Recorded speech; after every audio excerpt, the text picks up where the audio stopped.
Netcasts you love. From people you trust. This is Twit. Bandwidth for the Tech Guy is provided by CacheFly. CacheFly.com. Hi, this is Leo Laporte, and once again, time for Twit's audience survey. We'd really like to hear from you. It's only going to take a couple of minutes, really. That's all. Just go to twit.tv/survey and let us know what you think. Your anonymous feedback will help us make Twit even better. And thanks for your continued support. Hi, this is Leo Laporte, and this is my Tech Guy podcast. This show originally aired on the Premier Networks on Sunday, February 12th, 2017. This is episode 1363. Enjoy. The Tech Guy podcast is brought to you by Blue Apron, the #1 fresh ingredient and recipe delivery service in the country. See what's on the menu this week and get 3 meals free with your first purchase with free shipping by going to blueapron.com/techguy. And by Rocket Mortgage from Quicken Loans. When it comes to the big decision of choosing a mortgage lender, work with one that has your best interest in mind. Use Rocket Mortgage for a transparent, trustworthy home loan process. It's completely online at quickenloans.com/techguy.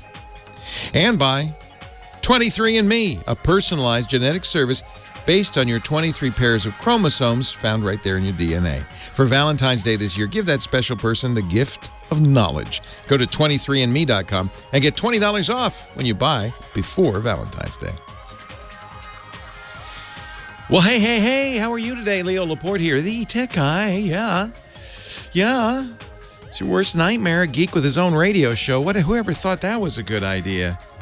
8888 Ask Leo. That's the geek number. 888-827-5536. That's toll free from anywhere in the U.S.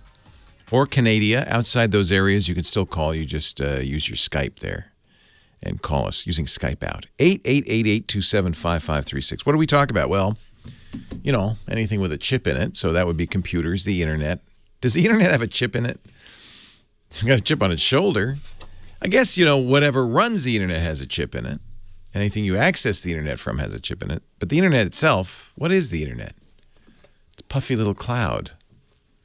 It doesn't feel like it's a physical thing, does it? I mean, it's just really consists of a bunch of computers connected together via wires. That's really all it is. Anyway, no chips in the wires, chips in the routers, chips in the computers. Virtual reality, augmented reality, that's a big topic these days. Tim Cook, who's touring right now, he's doing Mr. Cook Goes to Europe. He's touring around and speaking. And he gave an interview to the British newspaper, The Independent, in which he said about AR, about augmented reality, I regard it, says Tim Cook, the chairman of Apple, CEO of Apple, I regard it as a big idea like the smartphone. Here's Leo's footnote. Let's put a little asterisk. The smartphone, which Apple did not invent but perfected, has become Apple's biggest business by a long shot, long margin, big margin. The Apple iPhone powers Apple and has made it the most valuable company in the world. End footnote. The smartphone, says Tim, the smartphone is for everyone. We don't have to think the iPhone is about a certain demographic or country or vertical market. It's for everyone. You should all buy one because it's for you. He says, I think AR is that big. It's huge. He says huge with a H because he's from the South. I get excited because of the things he does. Has a little bit of a drawl. He went to Auburn. If you want to get on as Tim Cook's good side, you say War Eagle, and he will say War Darn Eagle right back at you. It's amazing. I get excited, says Tim Cook, because of the things that could be done that could improve a lot of lives and be entertaining. He said that. And be entertaining. That's an afterthought. Improve lives and be entertaining. It's like this show. Maybe not in the same measure, but, So Tim's been talking about AR for a year now, but this is really the biggest, most important thing he said about it at this point, which is, as I read it, because Apple, you got to figure Apple's looking for the next iPhone, right? The next big thing that's going to power it into the 21st century. The iPhone's done very well for Apple, but its sales are kind of, their growth is slowing. They had a really big quarter with the new iPhone, but that's every fourth quarter they have a huge bump from a new iPhone, and then it tapers off a little bit. And it's not going to go forever. Even Apple said that a couple of quarters ago. It's not going to go forever. They said that. So what's the next big thing? Apple's looking at that. And they were, at first, we thought, looking at TVs. Well, at least one analyst, Gene Munster, really banged that drum for a while. Gene's kind of shut up. Yeah, they're not going to do a TV. Then everybody's all excited about Project Titan, Apple's car project. They were going to build an automobile. Then we found out they laid off a lot of that group, and they maybe aren't going to be doing that after all. It's augmented realities next. Cook goes on to say that he views AR like the silicon used in iPhone's chips, a core technology. It's not a product per se. It's a core technology, which means Apple sees it in everywhere. Not just, the first thing you'd think is, oh, well, they're just going to put augmented reality into the phone. Maybe give you I don't know what. But really, augmented reality isn't like VR. Because VR, you're playing a game, or you're not moving around a whole heck of a lot, so you can put virtual reality visor on that you can't see the outside world. So you just, it can be a big, clunky, stupid-looking thing, which it is. If you've ever seen anybody wear a virtual reality headset, parenthetically, they had these demo units in was it Best Buy? They had like little Oculus virtual reality booths. You could try it, and nobody tried it, so they've closed them because nobody wants to be in public looking like that. You look goofy. But AR is different. AR, it's best when used in public, or at least in front of your computer and maybe walking around the office, and so it can't look that dopey. Everybody seems to think, and who knows what Apple will do, but augmented reality would be maybe something look like spectacle, like regular glasses, but with more capability, which is a lot of work. And Microsoft's trying to do this with their HoloLens. They have a PC and a battery and everything built into something that you could put on as glasses, and it's very limited as a result. Don't think Apple would want to release something like Microsoft's HoloLens. It's too limited. They dream big. Maybe I'm assuming incorrectly that augmented reality is view through your eyes, because remember, Apple is also very interested in headphone technology. Augmented reality doesn't have to be visual; it could be oral audio, right? Could be as you're walking around, somebody whispering in your ear. Like that walks behind the president and says, "That's the ambassador to Burundi. Don't ask him about his savings account," that kind of thing. You could be wearing those Apple AirPods, and they could be saying things in your ear. You are now at the store. On your left is Levi's. On the right is blouses. There's a really good deal 13 feet ahead of you. Watch out for the shopper who's grabbing everything. That kind of thing. Maybe that's what he's talking about. I don't know. The Verge writes, these comments are not just the random pontifications of a tech CEO. Apple and Cook in particular have honed their skills at cryptically talking up product roadmaps, announcements, and secret projects without having to confirm on the record that the company is up to anything at all. They're just an indication to investors, analysts, and fans. We're working on this. And something might be announced someday. But, we know because, they post job listings, so we kind of know they're hiring people to do this, augmented reality and virtual reality. But what would it be? And I think we shouldn't assume it's tied to the iPhone. I think he's almost saying that. I, for one, am very excited about that. I talked a little bit on the last show about how we're at the hockey stick inflection point. As things grow, they start slowly, but then it comes a point when they're growing exponentially where they just go, whoo, they just take off. That's the bend in the hockey stick. And I think we're at the bend in the hockey stick in several technologies which might intermingle to create something really interesting. Artificial intelligence, voice interaction, like the Amazon Echo, Siri, we've got miniaturization down, right? You can get in your phone now, and a lot of this is due to Apple and the fact that they make so many phones. They sold 78.5 million iPhones last quarter in 3 months. So that means that there's this incredible system of manufacture that can get stuff really tiny, including things like accelerometers, motion sensors, gyroscopes, barometric percent, a lot of sensors. That's why we have the drone industry. Wouldn't be there without the iPhone first. So all of that's combining in interesting ways, and I think augmented reality might be the natural culmination of all three of those tech. Voice, artificial intelligence, miniaturization, who knows? It's an interesting world we live in. 8888 Ask Leo. Let's talk about what's going on right now in your tech life. I'll go to the phones next. Leo Laporte, the tech guy. You're up.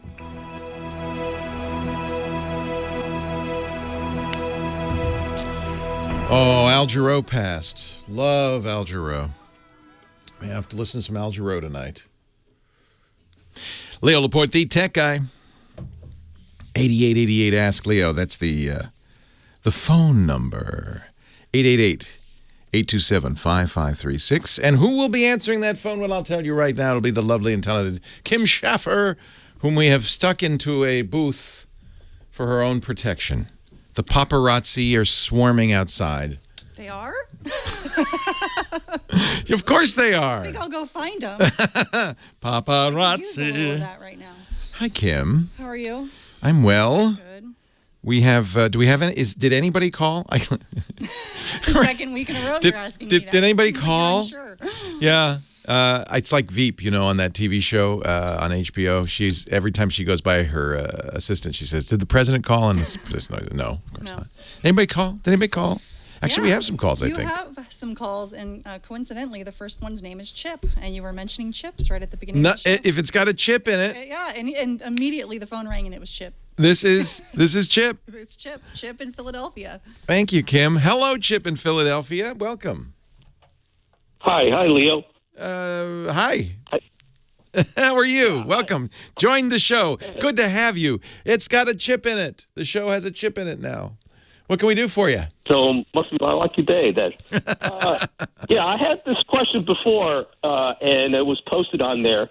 My images are disappearing from my Samsung Galaxy phones, both on the S3 and the S5 that I have. When you say disappearing, you mean they don't show up in the camera roll after a period of time? Right.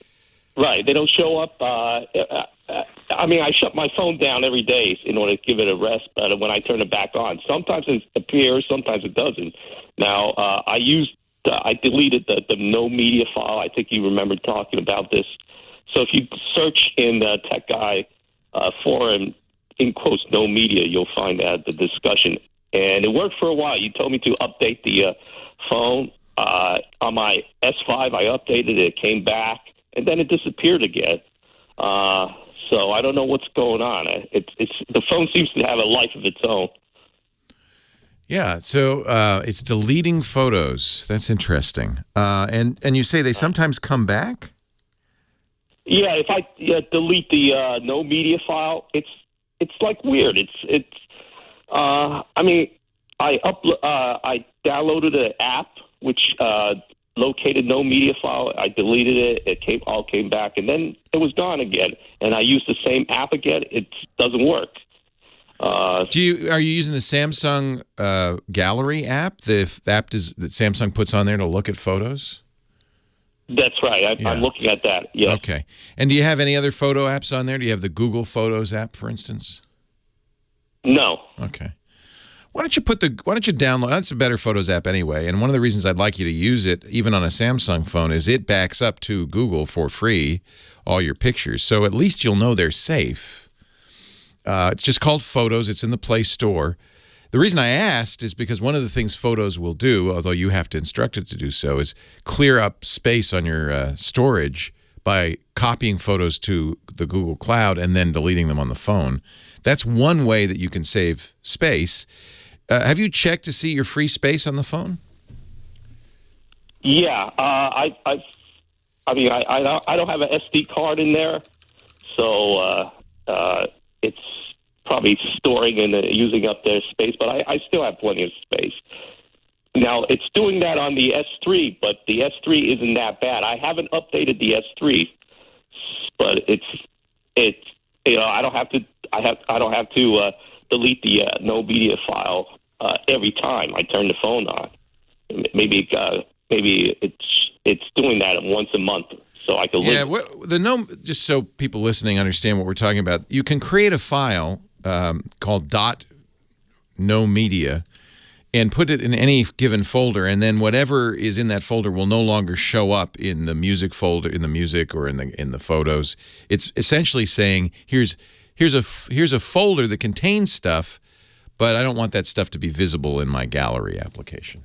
I'm not sure. First of all, so you're saying this .no media is being created? Yeah, it's being created without my authorization. I mean, it just shows up on there, and I've read from the forum people say there's something wrong with the no media files. That's why you could delete it and it'll come back. But people are saying, well, I wonder what's creating it. Yeah. I mean, this is a little trick to create a folder that isn't scanned. It can speed up your phone, because it won't have to look in this folder to see if there's any media files in it. It shouldn't be being created. My suspicion is you have an app on there that's doing that. I feel like that's probably what's going on, but I'm not. It's impossible for me to tell.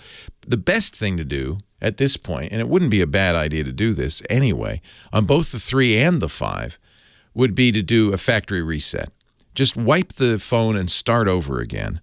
Don't install every app immediately automatically. In fact, it will do that if you don't stop it from doing that. That's kind of a convenience thing on Android phones. It keeps track of what apps you had installed and will re-download those. Don't do that yet.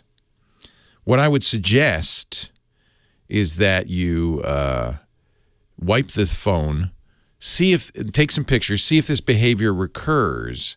It shouldn't. This is not normal behavior. It should not. If it does, then I don't have an answer for you. But if it doesn't, and this is my suspicion, then you can slowly put your apps back on there, and some app is doing this. Something is doing this. And again, I don't, this is one of the reasons I'm not a fan of the Samsung, or have become less of a fan of the Samsung phones. Samsung, for some reason, probably to differentiate it from other Android devices, feels obligated to put on there its own calendar app, its own gallery app, its own messages app, its own voice dictation app, all of which duplicate exactly the functionality of Google. They add nothing to the mix except that it's tied to a Samsung account, and, there's some Samsung benefits, I guess, mostly accruing to Samsung. And I don't want all that stuff on there. I want to use the Google there are many messaging app. The Google Photos app. The Google Photos app is inarguably better than the gallery app that Samsung provides. Google's voice recognition, Hey Google, or whatever it is, Google Now, is inarguably better than the Samsung S voice. And on and on and on. I don't understand why Samsung has a calendar on there and Google has a calendar on there. So disable the Samsung apps, use the Google apps. It's one of the reasons I use a Google Pixel. There aren't any third-party apps put on there. And then you're going to try to track down what app is putting a no media file on there. If that's really what's going on, if that's why your photos are disappearing, they're not disappearing in the sense that they're gone from the phone. They're disappearing because they just don't show up in the gallery app because the gallery respects this .no media file. But it shouldn't just appear spontaneously in the photos folder anyway. That's odd. I would wipe it and start over. And next time, maybe we should. I'll be buying the new S8 because I have to review it. But I'm kind of pretty much sticking with the Google Pixels, the Google Pure phones from now on. Just there's too much cruft put on there, not just by manufacturers like Samsung, but by carriers as well. 8888 Ask Leo. That's the number. More of your calls right after this. Hello, Leo. This is Matthew from the UK. Hello, Matthew. Hope you're okay. I'm trying to call you today from the UK on Skype, and it won't let me. So you have to use Skype The out. party you are trying to reach does not accept unidentified calls. Oh, Please enter that's your it. phone number. That's that same problem. Yeah, this is related to the unidentified. People have been complaining the last 2 weeks about. We also don't accept calls from blocked numbers, so it must see Skype as a blocked number. No, I won't send you a free MacBook. Okay, so I got it. That we have seen and we have reported, and they're working on. The engineers are trying to figure out why all of a sudden unidentified numbers are being refused. We'll fix that. It's some weird thing. Yeah, you were, Matthew. That was you. Ernesto is in Las Vegas, our next caller. Hi, Ernesto. Hi, Leo. Thank you for taking my call. Thanks for I calling. really appreciate it. My pleasure. I seem to have an issue. I finally was able to join the land of the living, so to speak, and go from an iPhone 4 to the new iPhone 7. Yay! And, it's nice, but It's 3 better. computer savvy. But I noticed that my iMac is, I guess, a little dated. And when I try to sync up my iPhone to my iTunes library, because of course I've got so many music on my iMac, it's not compatible to the iPhone 7. Is there a way to get my music somehow off my vintage computer onto the new 7? So frustrating. Yeah. So I feel like this is Apple's continued revenue plan. Which is that if you upgrade your phone, then you have to upgrade everything else so it'll work with it.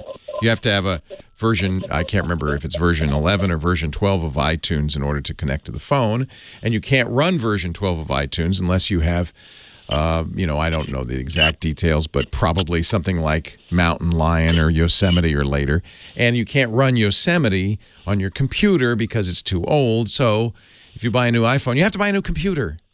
Now that's what they tell me. That's only if you want to connect it via the wire. So there are other ways to do this, all of which make money for Apple, by the way. You can have iTunes, and this is what I would suggest. You can have iTunes store your music in the cloud. Pay for iTunes Match or Apple Music, either one. I would say $25 a year is a good price for iTunes Match. Then what happens with iTunes Match is, and it takes a few days, is it goes through your entire music collection and duplicates it in the cloud. In most cases, it's got the song already, so it doesn't have to store it up there. But if it's something that's unique to your, maybe it's a recording of your daughter or something, it will upload that. Then all of those will be stored in the cloud. Then when you log into your iCloud account on your phone, it'll be available for you just to download from the cloud. So that's the easiest way of getting all your music or a selection of your music from your computer to the phone without having to upgrade your computer, is use iTunes Match. And you find iTunes Match? Well, I'm hoping that, come to think of it, this will make me mad. I'm hoping that this will work with your vintage Macintosh. If it doesn't, if it's not available, and make sure you have the latest version of the Mac OS on there that you can get in the latest version of iTunes. If it's not available, then there is another solution that's a third-party solution. And actually, I use this solution. I like it. It's a player for Macintosh and iPhone called Vox, V-O-X. It's available in the Apple Store, the App Store as well on the iPhone. And then it has a storage solution. I actually use this, that you can upload all your music to from your Mac and download it or stream it even from your player on your phone. So Vox would be good. Match needs, I'm seeing the chat room, Yasha's telling me in the chat room, iTunes 10.5.1. What version of iTunes is the newest you can use? Okay. Well, I don't know. I don't know which it is. Yeah. So you always want to run the latest operating system Apple will let you install. And then that'll automatically give you the latest version of iTunes. If Match is not available, Vox is a good alternative. There used to be, and actually let me ask the chat room if they know if this, I think it went away. But there used to be something called Double Twist, which was awesome Double Twist would, and this was a free solution, would automatically scan your iTunes library and use Wi-Fi to sync it to your phone. Oh, that would be great. Yeah, and in theory, that should work for a lot of things on the phone anyway. They don't want you to have to wire your phone anymore to your Macintosh. But I would take a look at Double Twist, I should say. Double Twist. Yep. Okay, I'll check iMatch, I'll check Vox, and hopefully Double Twist. Double Twist is free, and that's the best solution that costs you nothing. Well, Leo, I appreciate your help. My pleasure. Thank you so much. My pleasure. Double Twist was created by DVD John. He's no longer a teenager, but the guy who cracked DVD and copy protection years ago. He was a high school student at the time. It was named DVD John, and he made some money on it. And yeah, I guess Double Twist is still available at doubletwist.com for the Mac. And I believe it. Question is if they still have an iPhone version. I'm sure they do. If they make it for the Mac, they must have an iPhone version. So those are 3 good ways to do it. Doubletwist.com. I like Vox for one reason. It isn't free, so it's not the cheapest solution. But Vox plays back high-res music on your Macintosh, music of a higher quality than iTunes can play. So if you buy music that's recorded at 24-bit or higher than, CD quality is 44,100 hertz per second, samples per second, 44.1 kilohertz at 16-bit resolution. But you can buy records that are recorded at 92 kilohertz at 24-bit resolution. In fact, that's usually how records are made, and then they're downsampled for putting on a CD. So there are some people, I probably don't have the ears that can tell the difference, but there are some people who do. Your Mac is capable of playing back this 9224 music if you set it up that way, but you need a player to do it, and Vox will do it. Is it 96? Okay, it's 9624. Right, because it's not exactly double, is it? Oh, well. 96 kilohertz, 24-bit. There's even 192 kilohertz. That you definitely can't hear the difference. In fact, I think a lot of people say, all you really need is 44.1, the CD quality sample rate by 24-bit samples, higher resolution samples, and that's plenty of accuracy. Tim is on the line from, Diana, Texas? Hi, Tim. That's right, Diana, Texas. It's a pleasure to talk to you, Leo. Nice to talk to you, Tim. Thanks for calling. Sure. Say, I've got a Note 5 phone, and it's on the Straight Talk network. Mm-hmm. And I'm not getting any security updates or firmware updates. Is there some place I can go to download that? Yeah, that's Straight Talk's fault, because Samsung says they're going to keep the Note 5 up to date. Google puts out now, just like Microsoft does, a monthly security patch. And it's probably a good idea for everybody using an Android phone just to look in the About Phone section and see what the most recent security patch you've received is. If it's not January 2017, in some cases, in fact, I think the Samsung S7 has already got February 2017. If you're not getting that, that means you are somewhat vulnerable, and there have been security issues on the Android phone that you're not getting fixed. The Samsung, so there's the problem is it takes the cooperation of 3 parties. First of all, Google has to make the patch available because they make the operating system, Android. Your phone manufacturer has to approve it because, as you know, on your Note 5, there's all sorts of different things Samsung has done to the user interface. So Samsung has to take Google's patches, make sure they work, update them or change them to make sure that they work with Samsung's system, and then Samsung passes it along to your carrier, and your carrier is the one who ends up pushing that out. Straight Talk sounds like Straight Talk's inexpensive. Yeah. And it sounds like they may be not pushing it out. I would call Straight Talk and say, what's the deal? Okay. I want my updates. How do you get them otherwise? Well, you can't really unless you're willing to root your phone and put a third-party operating system or firmware on there. And I'll talk about that a little bit when we come back because we got to take a break. Leo Laporte, the tech guy. You know what I'm doing this week? I can't remember what we ordered. I'm cooking. I got my Blue Apron box coming, I think, tomorrow. I'm so excited. Blue Apron's nice because, so you've probably heard me talk about it. It is how do I describe it? They send you a box, refrigerated box, with every ingredient you need to make an amazing meal, either for a couple or for your family. You choose the subscription you want. You never get a package. It's not like automatic. You never get one when you don't want it. Let me go to blueapron.com/techguy. You could do that too, actually, if you want to follow along. Blueapron.com/techguy. And take a look at what's on the menu this week. There's some amazing stuff. I forgot what we ordered. But, that's one of the fun things. You get the box. Inside, exactly the ingredients you need.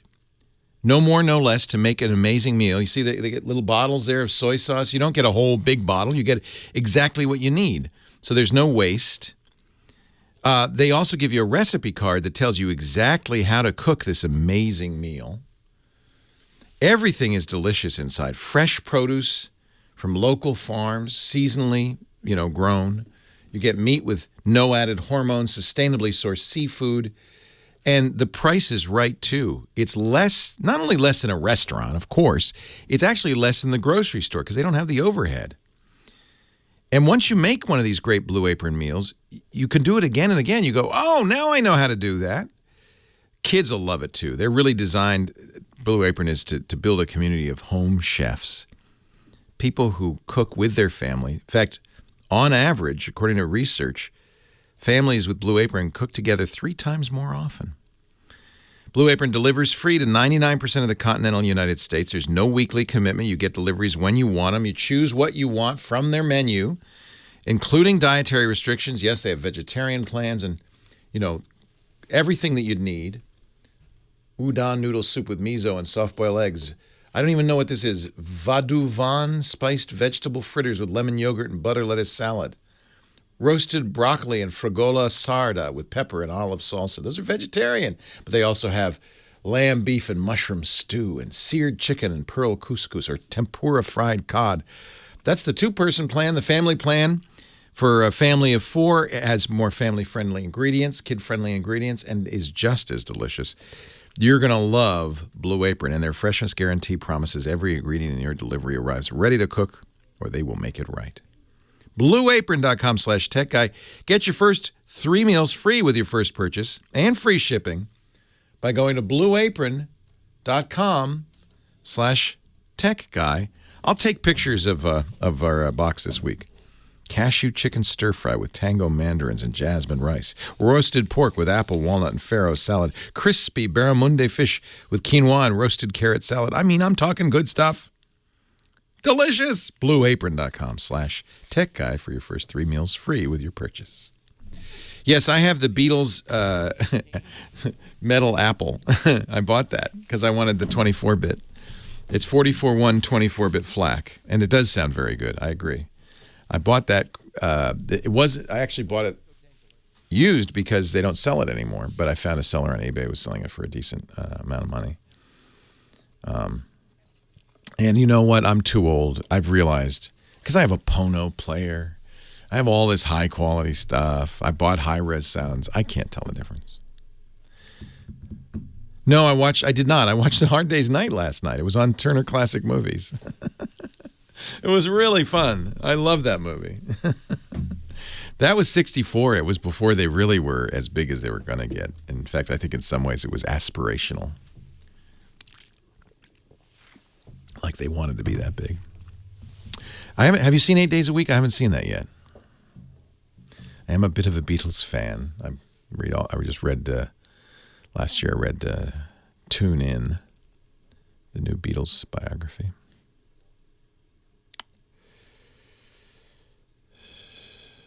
The one thing I found really interesting on these high-res recordings is there is a uncompressed, not talking about digital compression, I'm talking about dynamic range compression.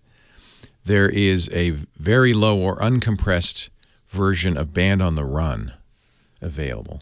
And I find that fascinating because, pop songs, just like the radio, they compress the audio dynamic range to make it sound punchier. And Band on the Run, like actually current pop songs are even more compressed. But even Band on the Run, which is 30 or 40 years old now, was pretty compressed. So when you hear it uncompressed, you hear the instruments in a more flat, kind of interesting way. And I really like it when you have Beatles. Good. I'll get 8 days a week, 32 minutes. Wow.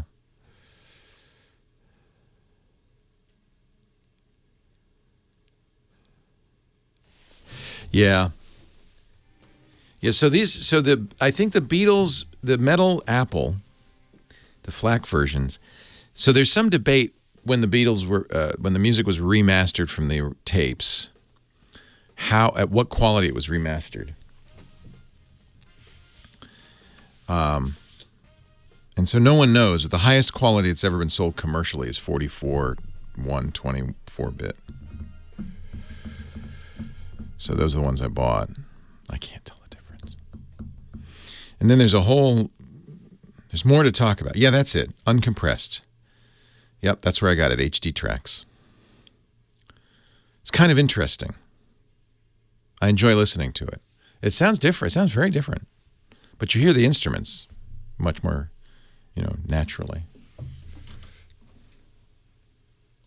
What was I going to talk about? Oh, rooting your Android phone. Leo Laporte, the tech guy, 8888. Ask Leo, the phone number. So if you have an older Android device, there is something you can do to it that will let you keep it more up to date if your carrier or the manufacturer doesn't want to update it. But it is kind of a geeky thing to do, and I should say right up front, it runs the risk that you will brick the phone. You know what that means? Turn it into a piece of useless glass, metal, and plastic. Turn it into a very expensive brick. So I warn you of that because I don't want to be held responsible if that happens. However, having rooted many an Android phone, I've found that it's pretty easy and safe to do if you follow the instructions to the T. To the T. My advice is to go to a online forum called the XDA Developers, xda-developers.com. And their forums have instructions for rooting virtually every kind of Android phone. Samsung's are a little tricky. Samsung actually takes measures to prevent rooting. Although Google's attitude towards rooting has always been, that's fine, it's your phone. What is rooting? Well, it's not jailbreaking. I think sometimes people confuse it. On the iPhone, there's something you can do to an iPhone, don't recommend it, called jailbreaking that allows you to buy iPhone apps from stores other than Apple's. That's all it lets you do. On an Android phone, there's just a little checkbox that jailbreaks it. It says, I choose to buy from other stores. Okay, you understand that's dangerous? Yes, I do. Okay, go ahead. So that's easy to do on an Android phone. Rooting is a little more complicated. It's giving you sysadmin privileges. On a Windows machine, you're administrator, or Mac, you're administrator. In the Unix world, we call it the root user. It's all powerful. You can do anything. And generally, when phones are shipped, they don't want the user to be able to do anything, like erase the phone, so they give you limited user capabilities. But with some tricks, in most cases, you can take an Android phone and root it, which gives you permission to do anything you want. The next thing you'll do is you'll replace the bootloader, the firmware that all computers have, right? When they first turn on, that tell them, hey, you're a computer, because it's a box of rocks. What? You're a computer? Oh. And then, I'm a computer. And then where to look for instructions. Now, look over here in storage to know what to do next. Okay. And then it goes there. I'm loading an operating system. So they call that recovery mode or the bootloader. You modify that because the one that Samsung provides, LG provides, even Google provides is restricted. But now that you're root, hey, you can do whatever you want. You're going to modify it, replace it with a custom bootloader that lets you choose other firmware, install other operating systems. They're all Android still in most cases, but what they are is modified versions of Android. A lot of people provide more up-to-date versions than your carrier. So your Samsung Galaxy S3, I think it can only go to KitKat. The S5, I think, can go now to Marshmallow, but not Nougat. But what if you wanted to put Nougat on an S3 or just customize it in some ways? Well, this is what you would do. You would root it. You would replace the bootloader, put a custom bootloader on it, and then choose. The bootloader usually lets you choose a different ROM, or you download it to the phone and then have the bootloader launch it. And then you've modified the phone. You've literally replaced the operating system with a new operating system or modified operating system. This is not as kooky as it sounds. It's certainly a good way of keeping an older Android phone secure and up to date. But again, you've got to follow the instructions carefully, and you have to use ROMs that are specific, very specific to your model of phone, not just the Galaxy S5, but your particular Galaxy S5 North American version or, Middle East version, or because they're different. So you have, but this is where XDA Developers is very handy. XDA-developers.com. Just search for your exact model of phone by model number, and then go there, and that'll tell you A, if you can root it, and B, how to do that. And this is one of the joys of having an Android phone, is that you are able to modify it directly in interesting ways. And I think it's a good thing, because one of the hazards of having an Android phone is that there's malware out there, and you do need to get those updates. Again, this is one more argument for getting a Pixel phone from Google, because they're keeping those up to date. David in Little Rock, Arkansas. Hi, David. Hey, Leo. How are you doing? Wonderful. Welcome to the show. Sure. Thanks for taking my call. I'm a long-time listener and learned a lot from you over the years. Thank you. I got a quick question for you about Google Voice. A couple of weeks ago, I guess they updated it for the first time in a long time. Mm-hmm. I'm an iPhone user, and I wanted to start kind of playing with Google Voice and to see how to use it and whatnot. But there are all these other Google messaging apps, Duo and Allo, and Google's Hangouts and stuff. Google's really confused this almost beyond repair, and it's worse on Android. For an iPhone user, I know iMessage works great. Yeah, in general, iPhone users should probably stick with Apple-provided programs, because they're going to work best. One of the reasons is Apple locks the phone down. So, for instance, on an Android device, I can choose what my which app my SMS messages will go to. It's one of the reasons Google has this plethora of choices, because any one of them can be your main SMS app. On the iPhone, only Apple's messages can be your SMS message. Right. You can use, same thing with the browser. Safari is the only default browser. You can have other browsers, you can have other messaging apps, but you're going to have to jump through hoops to use it. You can't just, for instance, let's say you get a message that says, hey, follow this link. You click the link. Safari will always launch, even if you have Chrome on there. Right. So in general, in my opinion, if you're buying an iPhone, you're buying it because you, among other things, great hardware, really cool, you believe in Apple's way of doing things. And you agree, in effect, you're agreeing to use Apple's messages and to use Safari as your default. So, in terms of Google Voice, I like the idea of being able to direct my phone calls. Well, I do that. I do that. So Google Voice can be managed from the web. Mm-hmm. And I do have a single Google Voice number, which I have because I'm always using different phones for review purposes. It's great for me. You can have up to 5 different numbers. When somebody rings my main number, my Google Voice number, all of my phones, including my iPhone, ring. Messages go into Google Voice, and Google Voice will help you set that up. It's depending on your carrier, there's different ways to do that. Right. But it's a little bit kludgy. It's a little bit ugly because when you do it the Apple way, everything just kind of flows together naturally. Okay, so that goes to my next question about the browser, and then you would suggest sticking. Yeah, there are other good browsers. What I would do is download an ad blocker, like Crystal Ad Blocker, and turn that on in Safari. That will really help your mobile browsing a lot.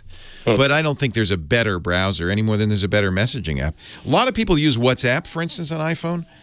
But you use that kind of as in addition to Apple's messages. All your SMS messages are always going to go to Apple Messages. Leo Laporte, the tech guy. Well, hey, how are you today? Leo Laporte here, the tech guy. Time to talk computers, the internet, home theater, digital photography, smartphones, smartwatches, all that jazz. 8888 Ask Leo. That's the phone number. Ring it up. Talk to Kim Schaffer. Get on the air. That's what Taj did from Oregon. Hi, Taj. Hey. Welcome. Hey, I got a question for you about these Epson printers. I mean, it's awesome what they've done with that EcoTank. Yeah. They've been buying those CIS systems and putting them in, and they're kind of a real pain because sometimes they work, and they'll work for a while, then they won't, and then you're messing with a bunch of ink and nothing that can. No, this is a much better way to do it because it's approved by the manufacturer. Now, Epson's a sponsor. Got to say that disclaimer. Epson's a sponsor, but I bought 2 of them, so I put my money where my mouth is, literally. Well, I bought 4 or 5 of them. Oh, nice. I mean, I think it's brave of them because it turns the model on its head. Remember, inkjet printer manufacturers for years basically gave away the printer and made it up with very expensive ink. Yes. So, and there was a challenge for Epson, and I know I've talked to them because they knew that that the printer would cost more up front because you're buying 2 years of ink, but they are able to, because you do that, they're able to charge a lot less for the ink. So you save money in the long run, but they weren't sure consumers would get that. You'd be looking at 2 printers, one cost $50, one $400, and you might just say, well, I'm going to take the $50 printer, even though it would end up costing you $800 over those 2 years. But it turns out humans are economically kind of smart, and they figured it out. So, well, I walk in before these, and when I first started buying printers, they say what's the cheapest ink cartridge you got? Exactly. They point those out, and I'd go I'll buy that printer. Yeah, always inquire about the cost of consumables, and particularly on inkjet, the ink cartridges. Yeah. Well, the only question I have about it is that we bought, I think it was the second from the top, the 4500, and there's a 4550, I believe. Yeah, we have 2 4550s. Right. Then I think we're the one below. It's like the $400 model. Mm-hmm. But my curiosity is, I got it and we put it in there, and there was this on the. Oh, it actually was. I think it's that one. It doesn't have like my ones I have at the office were the Workforce 3640s, 3620s. Yeah. And they're great printers. The user interface is fantastic. You got your Epson Connect. The features you should understand. So the EcoTank printers aren't all Workforce printers, for instance. So there are a broad range of EcoTank printers. Some of them, the lower cost ones, don't have all. The feature set is different. They don't have all the features of the more expensive ones. They're not all, for instance, Workforce printers. But why is that? What was this? Well, they wanted to offer EcoTank. No, but Epson makes a bunch of printers. They make home printers. They make work group printers. So they wanted to offer EcoTank across a broader line than just the Workforce Pros. But if you want a Workforce Pro, and there's certain things you get like the Precision Core engine and all that, you need to get that higher, the little more expensive one, the one up from the one you got. I have a feeling, in order to get those features. What feature's missing that you like? Well, like the Epson Connect, I don't think is on the one I have. Yeah, that may be a Workforce Pro feature, right? Yeah, but what's as far as taking that chipset out, is that a big deal? I mean, you can go to Costco and buy a $99 Workforce 3640. I know, isn't that weird? I'm not sure. I really don't. I don't have an insight into how they engineered this, or maybe it is just marketing. I don't know that part. I'll ask them. Yeah. I'll ask them, what's the rationale behind the line? But I would suggest, and anytime you see a company with a broad product line like Epson, lots of different ones, there's going to be slight differences between all of them, not merely in price point, but in features. And you've got to really make sure that the features you want are available in that particular printer that you're looking at. Right, but to have something like an endless ink, not endless. I know. It's a have it in a 3640 would just be brilliant. I mean, if they offered that, I'd buy a dozen. Well, and I got the Workforce Pro myself because I like the Epson Connect, the ability to print anywhere to anywhere. It works, I can print from my iPad, my phone. I can print to Google Cloud. Beautiful. All of that stuff is fantastic. But it's like saying, well, I bought this printer. It doesn't have Wi-Fi. Well, yeah, because you bought the printer without Wi-Fi. You have to look at what features they put in there. I understand that. It's just like a car or anything else you buy. Exactly. Yeah, but Epson Connect, moving forward, I agree with you. Get the Epson Connect, because if you think you're going to want to print wirelessly or print from the internet, that is a really nice feature. Oh man, it's when I found that out. I was like, I'll tell you how I use it.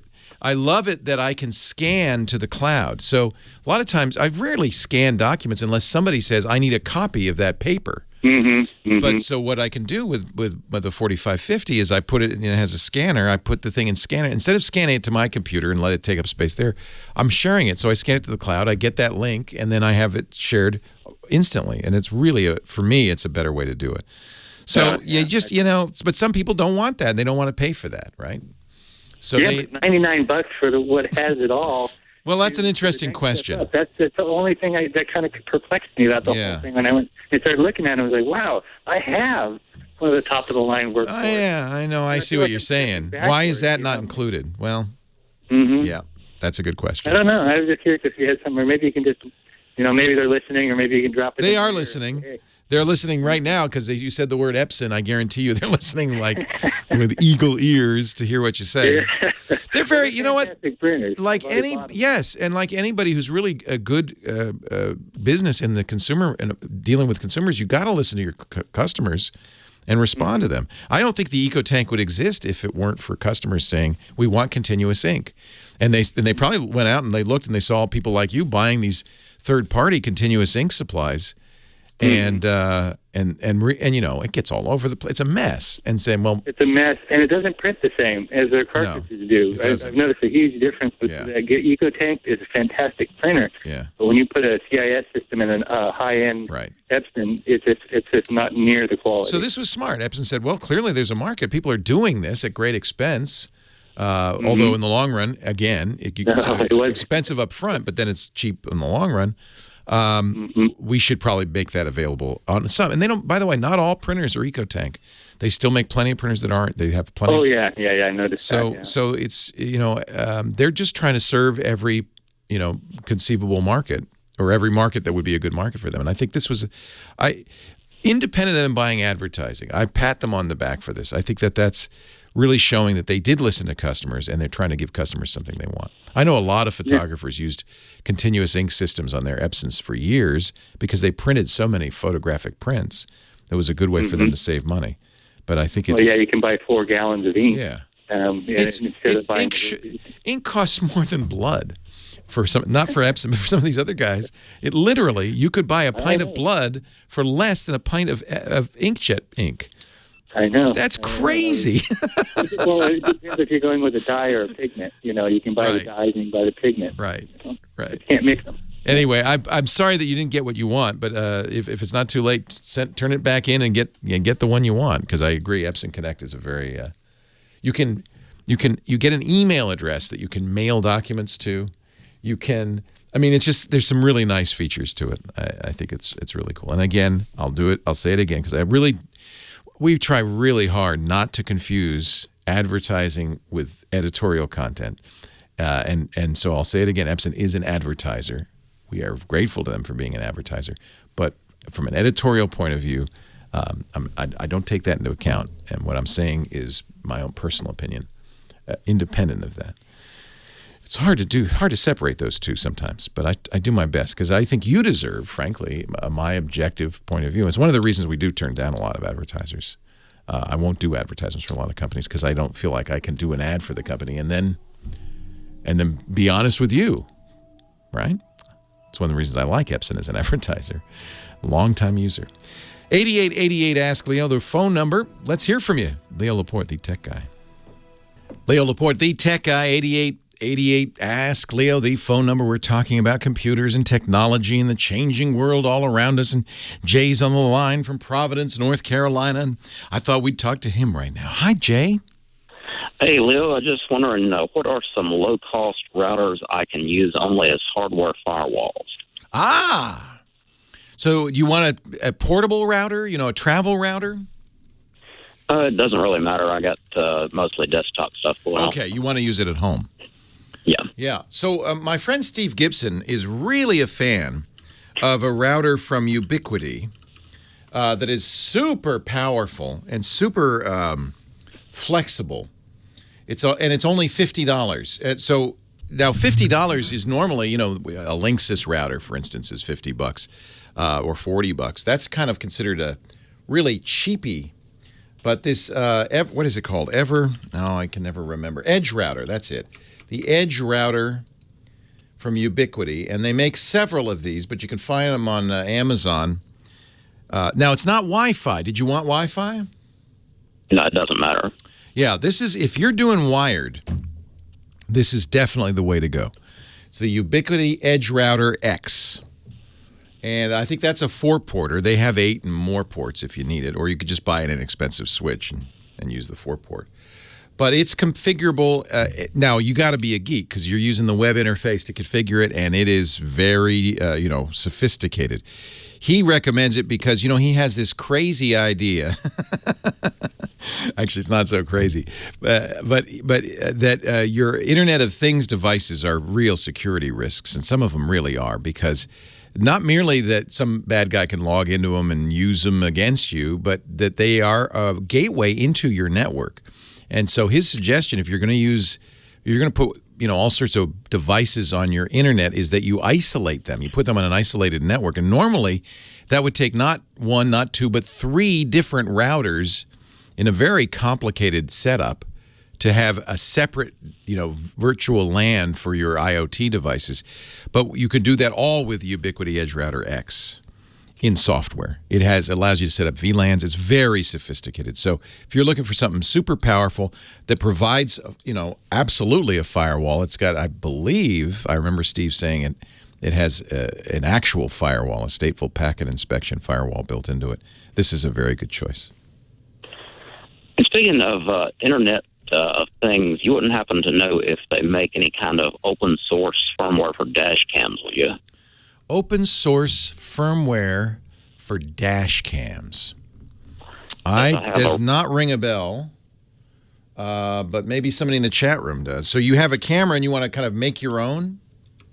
Well, I got a Roadhawk HD, and the thing has too much of a Rube Goldberg feel. Well, I'm sure an open source solution would be a little Rube Goldberg-y as well. I don't know. Let's open that question up to the floor. Chat room, maybe we'll know, irc.twit.tv. Maybe somebody listening will call 8888 Ask Leo. Worst case, somebody listening after the fact can go to our website, techguylabs.com. And that's where you can not only read questions, answers, see the links, for instance, a link to the Ubiquiti Edge Router X and all of that, but you can add comments. And so if somebody's listening and says, yes, what I'd love to find is some sort of a project to build your own dash cam. It seems like I've seen that on Hackaday or somewhere. Build your own. Well, look at that. Chat room has come through. Thank you, PDO. I don't know if he did a Google search or knew off the top of his head. But at openhub.net, there is a source code for something called Dashcam. Good name, right? That is a Raspberry Pi based, or you could use a BeagleBone based Dashcam. It's the software to build your own. Now, if you think your current one is a kludge, this is going to look really, really kooky. But you can do it yourself. And there's something cool about. You may not make something as great as a refined, well-designed commercial product, but when you do it yourself, you have total control, and you know how it's done. It's a great learning project. AK400 saying the Edge Router X, which I'm seeing on Amazon for $52, is $49 at Newegg. So that's a good price. This is a 4-port gigabit router. With I have one and I haven't set it up yet, but Steve, who is our security guru, he hosts our podcast called Security Now, just raves about these. And it is a very powerful router, not wireless, not Wi-Fi. You'd have to add Wi-Fi capability to this. But you know what you could do, and in fact, this is kind of what I do right now, is you could have this router connected to your cable modem or your DSL modem to your internet access, and then take one of those ports and attach it to a Wi-Fi access point in bridge mode. And in fact, that'd be even more secure, right? So yeah, this is advanced. This is Black Diamond stuff. This is advanced topic. But always glad to take those questions too. Kathy in Laverne, California. Leo Laporte, the tech guy. Hi, Kathy. Hi. you. I was hoping you could recommend the best metal detector for gold for under $1,000. That I don't know. That's a good question. I do not know. Are you panning for gold? Oh, yeah. On the beach, or where are you going? No, up in the mountains, up by Yosemite. You know, I'm going to go to what my favorite site for consumer electronics reviews. I don't know if they'll have a metal detector. The site is called The Wire Cutter, and I highly recommend it anytime I'm thinking about buying something. Okay. I don't see a metal detector review there, though, but I'm going to call those guys at The Wire Cutter and say, why don't you? They have the best garden trowel. Well, and it's gone so high technology. Yeah. Well, it isn't really. You know, a metal detector is actually pretty simple. But somebody says if you do a Google search, this is ironic. Somebody in our chat room says, just do a Google search for best gold metal detector for under $1,000. You'll get to bestunderer1000.com, and they recommend the Fisher F75. Now, this is not me. This is a website, but you can read these reviews. Sometimes I don't always trust these kinds of websites because sometimes these directories are paid for placement. You know, that Fisher, it's conceivable Fisher said to them, hey, you know, we'd like to be number one. But actually, this looks pretty legit. And what you will get is kind of information about it. This is an expensive choice, the Fisher F75. But then there's also the Garrett AT Pro and the Fisher Goldbug 2. I wonder, do you ever find enough? Would you ever find enough gold to justify that?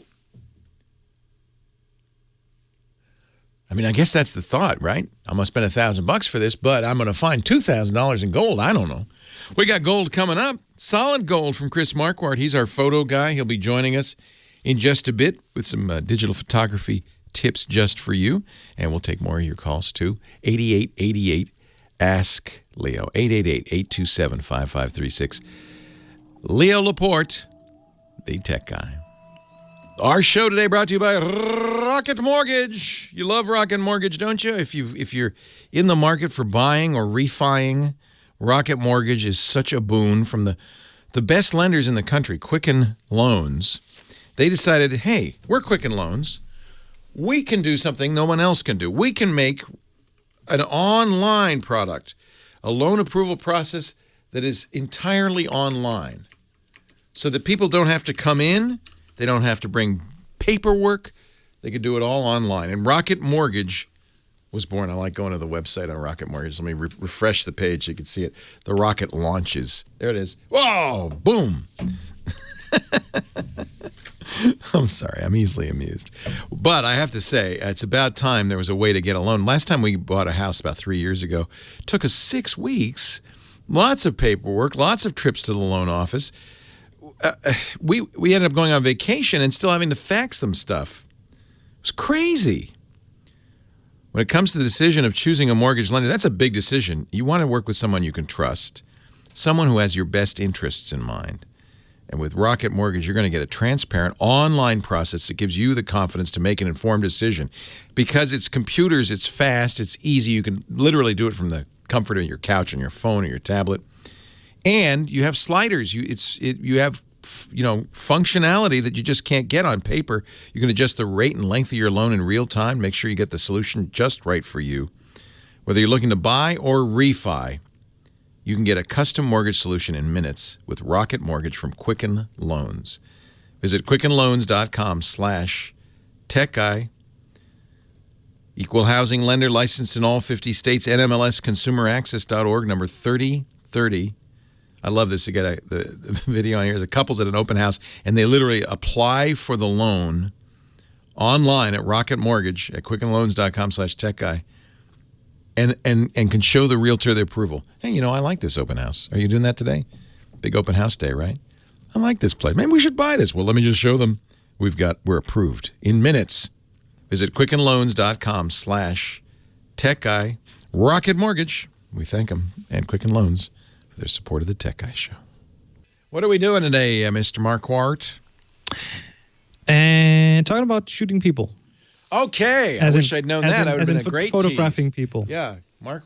I some photographers are sensitive about using shoot as a verb. I know. Well, the whole language of photography is very violent. Yeah. So my friend Bruce Dale, who's a National Geographic photographer, and one of the people like you and Bruce who do people are really good at making people feel comfortable in front of the lens. And he never says even take a picture. He says make a picture. Mm-hmm. And I think that he's he's very thoughtful about that because he doesn't want to say I'd like to shoot you, and he doesn't.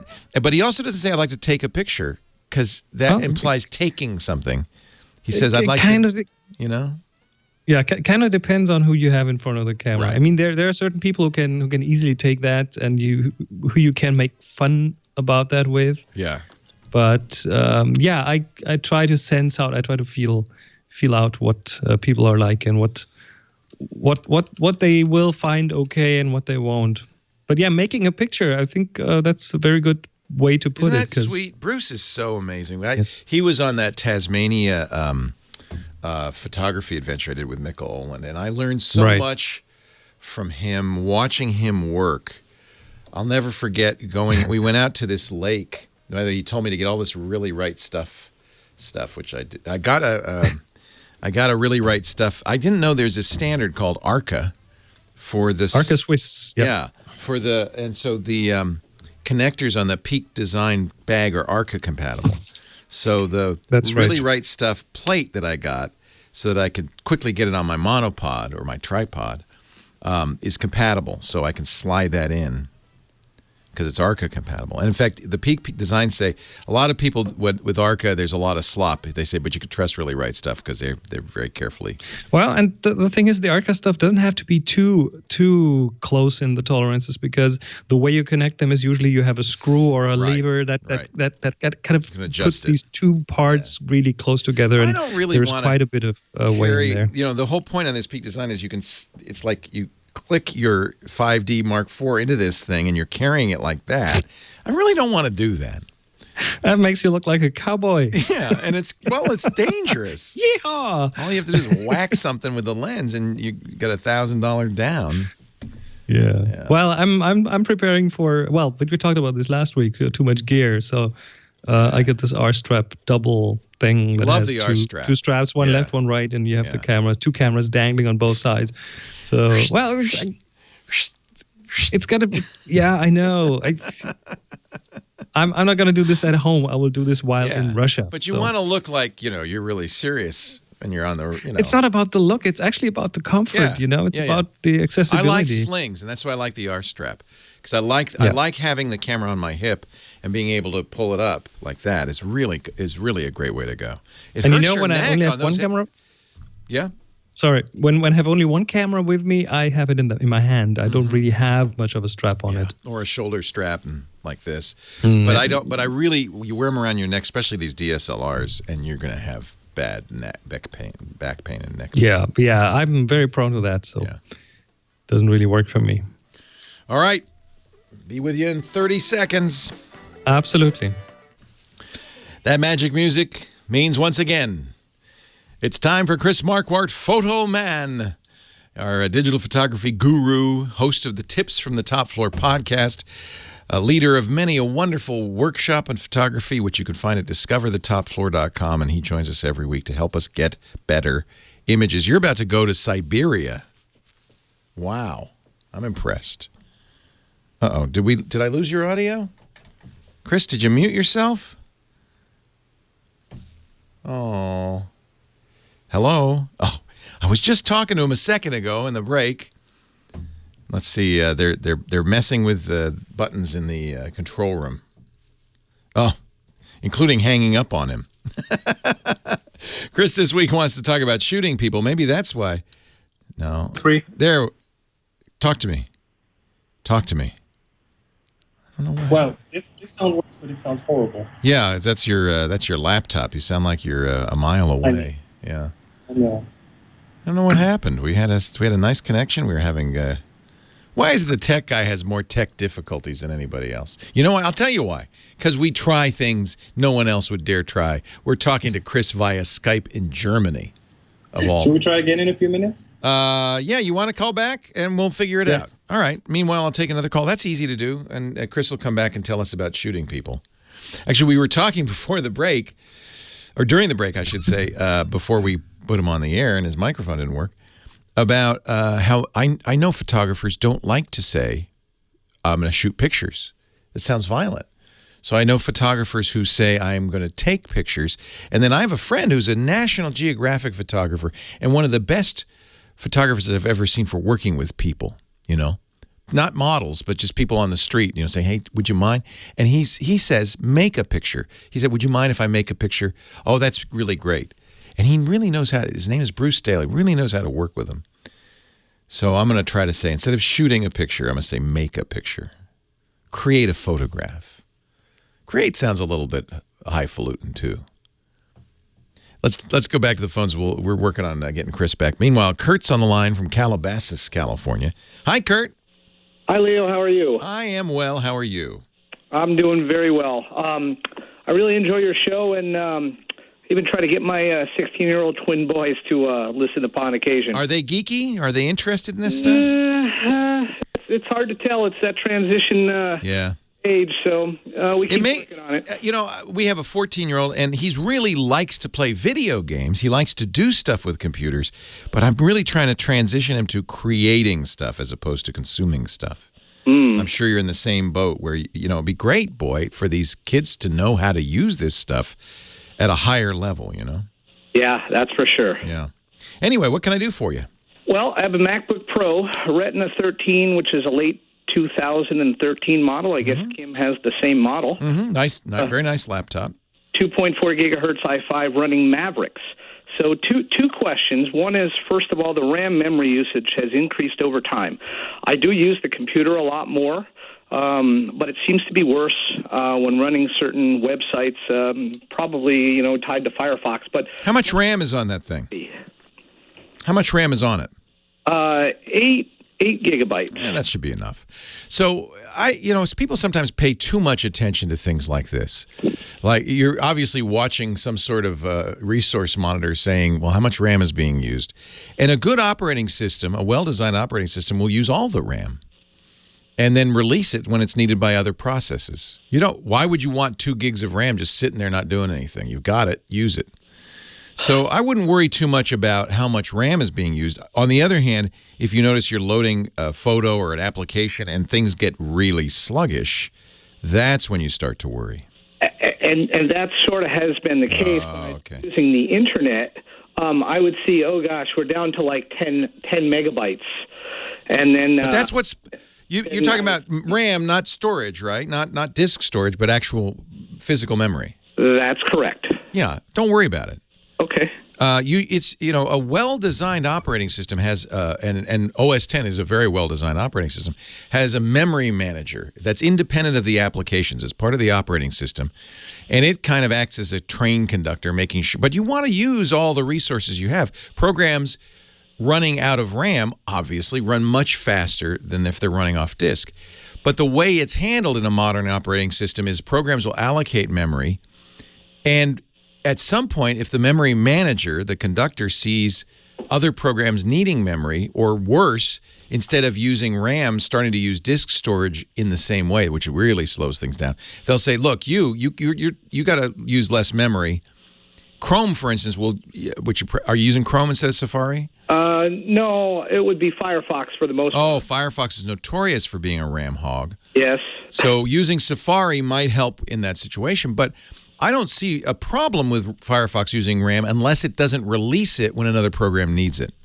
And the symptom of that is not the meter that shows how much RAM's available, but your machine slowing down. And the reason it slows down is because that other program that needs memory can't get it back from Firefox and then has to start using swap space, disk space, instead of RAM. And, of course, disk is much slower than RAM.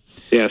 So it does that instead of crashing. I mean, I can't get RAM, I'm going to crash. You don't want it to do that, so it uses disk space. But you will tell because your machine will feel very sluggish. Firefox used to be terrible for RAM usage. They've improved. I presume you're using the latest Firefox, right?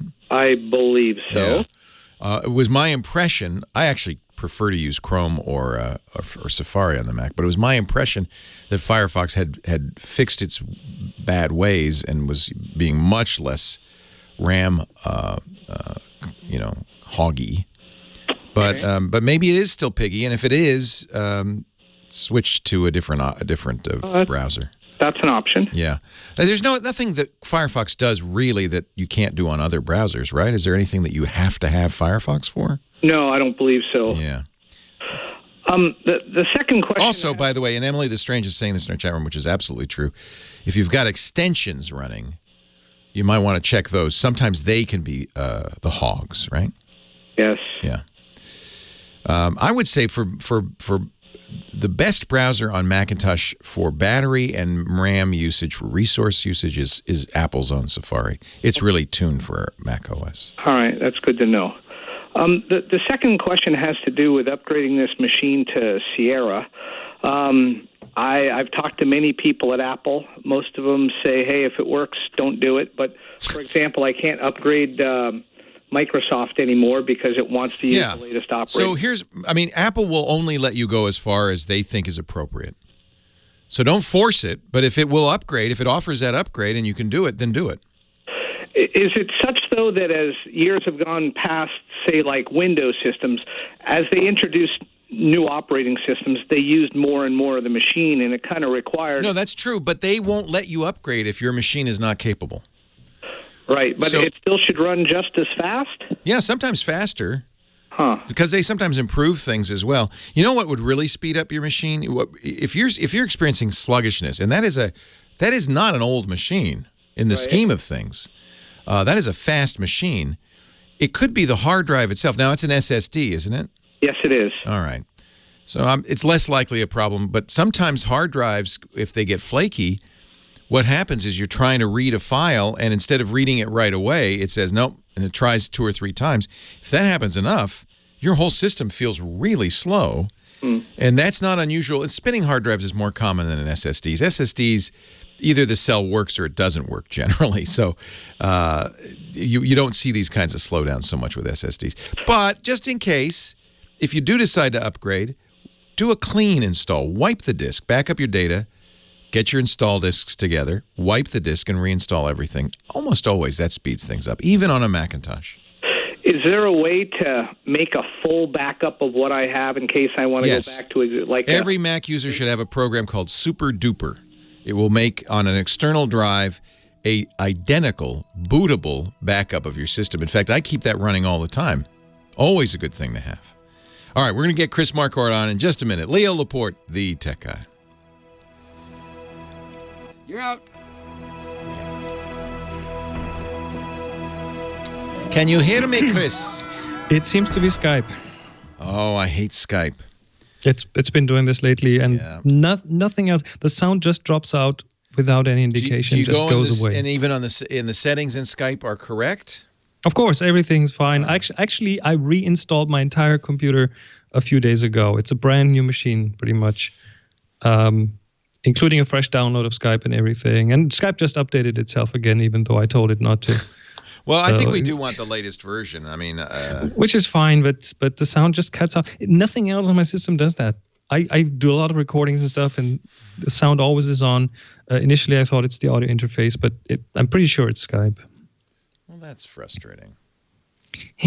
Well, let's. I'm not even moving in the mouse or anything, and when it happened just now, I didn't even touch the mouse. Yeah. Nothing. Yeah. So. Let's. That it was weird because we were talking. I said 30 seconds, and you come back and they're gone. It's frustrating. Have you ever looked into any alternatives? Yeah, we are looking. Go ahead. We are looking into something right now, actually. That is much more professional.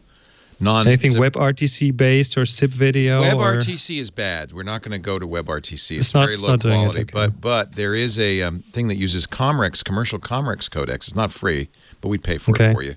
And I'm very intrigued by that. It uses VP8 for video, so that's open source. And it's on the guest side. It's a software solution. Yep, it's all software. Okay. Yes, please. Well, all right, if that works. I'm all for it. All right, crossing my fingers. Yeah, I got to turn up the. It's funny. They tweeted me And it's just chance that I saw it because I don't often read what's going on Twitter. I read the front page of Twitter, but I don't read the at replies. But they tweeted me, and I happened to see it, and so now I have to pursue it. I can't even remember what the name of it is. I don't know. In fact, I hope I can find it. But it was IP something, and it looked like a good Comrex-based solution. So I will. I talked to our engineers about trying it, so I'll be your beta tester if you want it.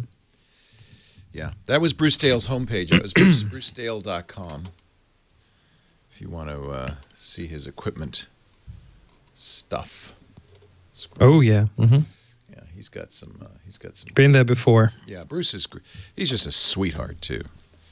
Yes, he is. All right, so I'm going to keep you up. I'm not modifying anything. I'm not touching anything here. I mean, this is a brand new setup here. This is just crazy. It is crazy. We've been having a lot more trouble with Skype over the last few months, for sure. Okay. It's probably Microsoft adding all the AR stuff into Skype for the future. Well, it's definitely Microsoft, and who knows what they're doing. You go through Microsoft servers, so it's true. Yeah, could even be Skype used to be peer-to-peer. Yeah, that's when we were happiest with it. When it works great. I mean, you're calling us from Germany. You sound good. You look good. It's as good as a satellite picture. Yep. There's no. People say, "Oh, use Google or no." WebRTC is not as good. It's just not as good. It's easier. It's fine for casual use. FaceTime, same thing. So we need something better, not worse. I think we might have found it because Comrex codecs are very good. They're proprietary, very good codecs. I never heard of Comrex. It's used by radio a lot. I use Comrex to. I see. Not for this. We use Zephyr, but. Is that the codecs that used to go over ISDN? Yeah, they were really designed originally for POTS use. And so they're very robust. Here we go. Leo Laporte, the tech guy. All right, we're going to try again. See if we can get the Skype gods to cooperate. Chris Marquardt, he's our photo guy, helps us each week get better pictures. I love digital photography. It's probably my number one hobby. And it's because I'll tell you what, for a guy like me, it's great because not only does it use my visual side, my artistic side, but there's some great gear involved. And I like gear. Yep. Photography has always been this interesting mixture of technology and creativity. Yeah. And if you have both of those sides in you, photography is just the ideal thing to do. Yeah. And for a lot of geeks out there, photography is a good way to get in touch with that creative side of them that they might not really have, but to kind of develop it and to work on it. It's a good motivator for that, especially when it lets you play with gadgets. Well, and it gives you an excuse to interact with people, which, believe it or not, I'm pretty shy. I don't, and so one of my biggest challenges with photography is taking pictures or shooting, as you say, people. Shooting as we established earlier, photography has a very kind of violent lingo around it. So taking pictures of people, that's the topic. I've always get this question: why is it so hard to take good pictures of people? Well, I'll tell you one thing I have a problem with: they pose. As soon as you say, "Can I take your picture?" They turn, they face you, and they smile. Or they are not patient with you because as a photographer, if you want to do a good job, you kind of have to spend some time. I just did a photo session with a model and it took like 3 hours and we did several locations and things. And a still life is just more patient. People get annoyed. Architecture and landscapes just don't. They will just sit there for you. True. So the other thing is what can you compare your people photography to? You see a lot of this heavily retouched stuff in the media, in magazines, in commercials, and if you take pictures of people, there's a good chance they won't be as crisp, as good looking, and that's not the fault of the people in front of the camera, and that's often not the fault of the photographer. There's a lot of retouching going on there, so that's another thing that kind of gets people a bit discouraged when they start trying to take pictures of people.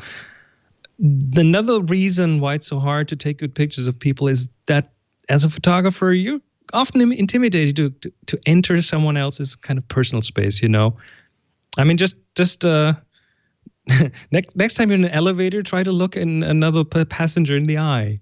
There are some social norms that we have a hard time breaking, you know. So, and the same is true with photography. You kind of have to intrude into their space a bit.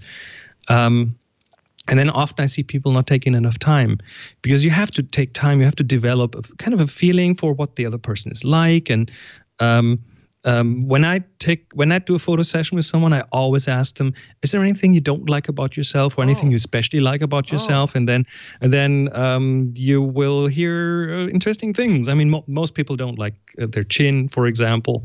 Some people love their noses, some hate them. So as long as you know this, you can kind of adjust to that. You can adapt to your photography to that. And for example, if someone has a very big nose, it will probably look nicer if you shoot it straight on and not in profile. So just having that understanding between you and the person in front of the camera is gonna help you. And then it's a thing you have to work. You can't give up. You have to practice, and you have to establish this atmosphere of trust. By the way, that display on the back of your camera, that is an amazing tool when it comes to building trust. When you take photos of someone, show them what you do. Give them that photo. Show them at least the good ones that you took, and establish a base of trust there. That makes a big difference. I've seen that happen. When they see it and it looks like a good picture, they go, "Oh, I like that." Oh, yeah, because they're usually not used to that. They're used to some weird snapshots taken with a smartphone, and the smartphones are good, but the situation might not be the right one, or you have some weird stuff in the background, some tree branches growing out of your ears. It doesn't usually happen when you make it a really kind of a specific photo session as opposed to just a snapshot. And then there are a few tricks that you can use to make another person look good. I mean, we just talked about the chin. I don't like if I have 2 or 3 chins on a photo. So there are ways to kind of lift the head a bit, stretch it out a bit, maybe shoot from a slightly higher angle, not from straight up as in the average, let's say, Facebook avatar, but just slightly above the eye line. That will certainly make things a bit less, make the chin look nicer. Noses, we just brushed on. If someone doesn't like their nose, a photo straight on a long nose is going to make this nose look smaller than the profile. Eyes is a thing. People often think their eyes look too small on photos, so you can work. You know what really works well. If you tell someone, okay, close your eyes, and on 3 open them, and then you go 1, 2, 3. They open their eyes, and in that moment they open their eyes just a little bit bigger than they would usually do, and that's when you shoot. That trick has worked a lot in the past. What else can we do? The forehead, especially people who are, what's the term, follically challenged. They don't have any hair. Well, the thing is, I mean, I look at my hairline receding slowly. Yeah, so me too. If you take a picture of someone and you cut right under that hairline, so the only thing you see on the photo is a forehead right up to the edge of the picture, the viewer will in their mind kind of extend that forehead up beyond that edge of the frame. So if there is a hairline included, that's a very important tip. So the hair kind of stays there and is visible in the shot. Some years ago, I interviewed one of the best street photographers in the world. His name is Bruce Davidson. And he's famous for taking pictures of gangs, of going into the New York City subway. And I asked him, what do you do? He said, well, there's 3 things you can do. He says, sometimes you just want to, there's the mood. You don't want to interrupt it by asking. So you just take the picture and then you apologize afterwards. You say, the mood was so great. It was so great. But let me show you, and you hope. He says, if that doesn't work, he always carried with him, I thought this was interesting, a little booklet of his portfolio. He had pictures of his laminated, and he would say, well, I'm a photographer. I do street pictures. Here's some examples. And the same as showing the back of your camera, kind of reassured people, oh, well, this guy's not just a weirdo. He's actually, a good photographer. And he said if those didn't work, his third choice was just to run like hell. Smile and walk on. Be prepared to just walk away as fast as your little feet can carry you. Right. And given that he was often taking pictures in dangerous neighborhoods of dangerous people, I can understand. Understand that advice. But he got some. He's very famous for his amazing pictures of some scary people. But it's funny because they're great pictures. They're very sympathetic. Oh, it's often the people that you would be a bit scared of, like someone with lots of tattoos or lots of piercings, and those are often the people who are most happy for their picture to be taken because they want to be seen. They're out there to be seen. Yeah, exactly. If you have a lot of tattoos, they want you to honor that, right? Absolutely. Yeah, I'm just a scaredy cat. I just always choose run like hell. That's well, that the kind of street photography you talked about is often easier if you do it with another photographer. If you're two, that kind of gives you more of a feeling of safety, and then you will very soon find out. Well, depending on where you are, but you usually will in bigger cities often find out that people are quite happy with their pictures. And I like taking pictures of people. I want to see them, and I want to see them up close. I want to see their faces. There's just something to me about pictures of humans that is inherently more interesting than landscapes or architecture. I mean, those are great, and I've seen you take some beautiful landscape photos. But I love it when you get those pictures of those children in Nepal, and they're so beautiful and warm. And even in my landscape shots, I try to incorporate people, if at all possible, especially when it's somewhere that people don't really have a reference for. Like in Siberia on Lake Baikal, these huge plains of ice and these huge shards of almost glass shards, like 10 feet high sometimes. If you have a person in that, if you include a person in that, you'll have a reference. Well, you'll all of a sudden scale, right? Yes, you'll all of a sudden have that scale reference. And people will go, "Wow, that's actually bigger than I thought." Now you're off next week for Siberia. We're going to record some segments ahead of time, so you'll still be on the show. How long are you going to be in Baikal? Well, it's a Siberia tour with a 4-day Moscow segment at the end. Fun. And in total, I'll be gone for 2 weeks. I'll be looking forward to your pictures of the Russian people. They're beautiful people. Fascinating. Have fun, Yes, Chris. yeah. DiscoverTheTopFloor.com. That one's booked up, but he's got many more coming up. If you want to find a photo workshop, that's the place to go.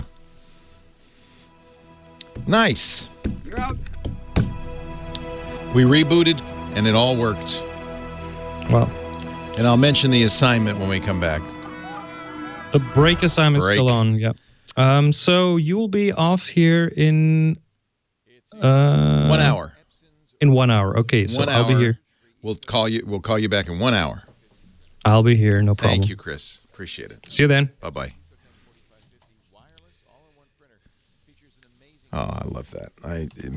He always inspires me. I always want to go take more pictures after I talk to Chris. And then I go out and I get shy again. Hey, our show today brought to you by 23andMe. Valentine's Day is Tuesday, and right now 23andMe has a special deal for you and your honey. Wouldn't you like, I think this is the greatest thing ever, to know your genetic code. You can do it, and you'll get $20 off if you order before Valentine's Day at 23andme.com. Now, what's nice about 23andMe is easy. I did this a couple of years ago, I think. And all you have to do is spit into a vial. That's enough DNA for them to do their complete analysis.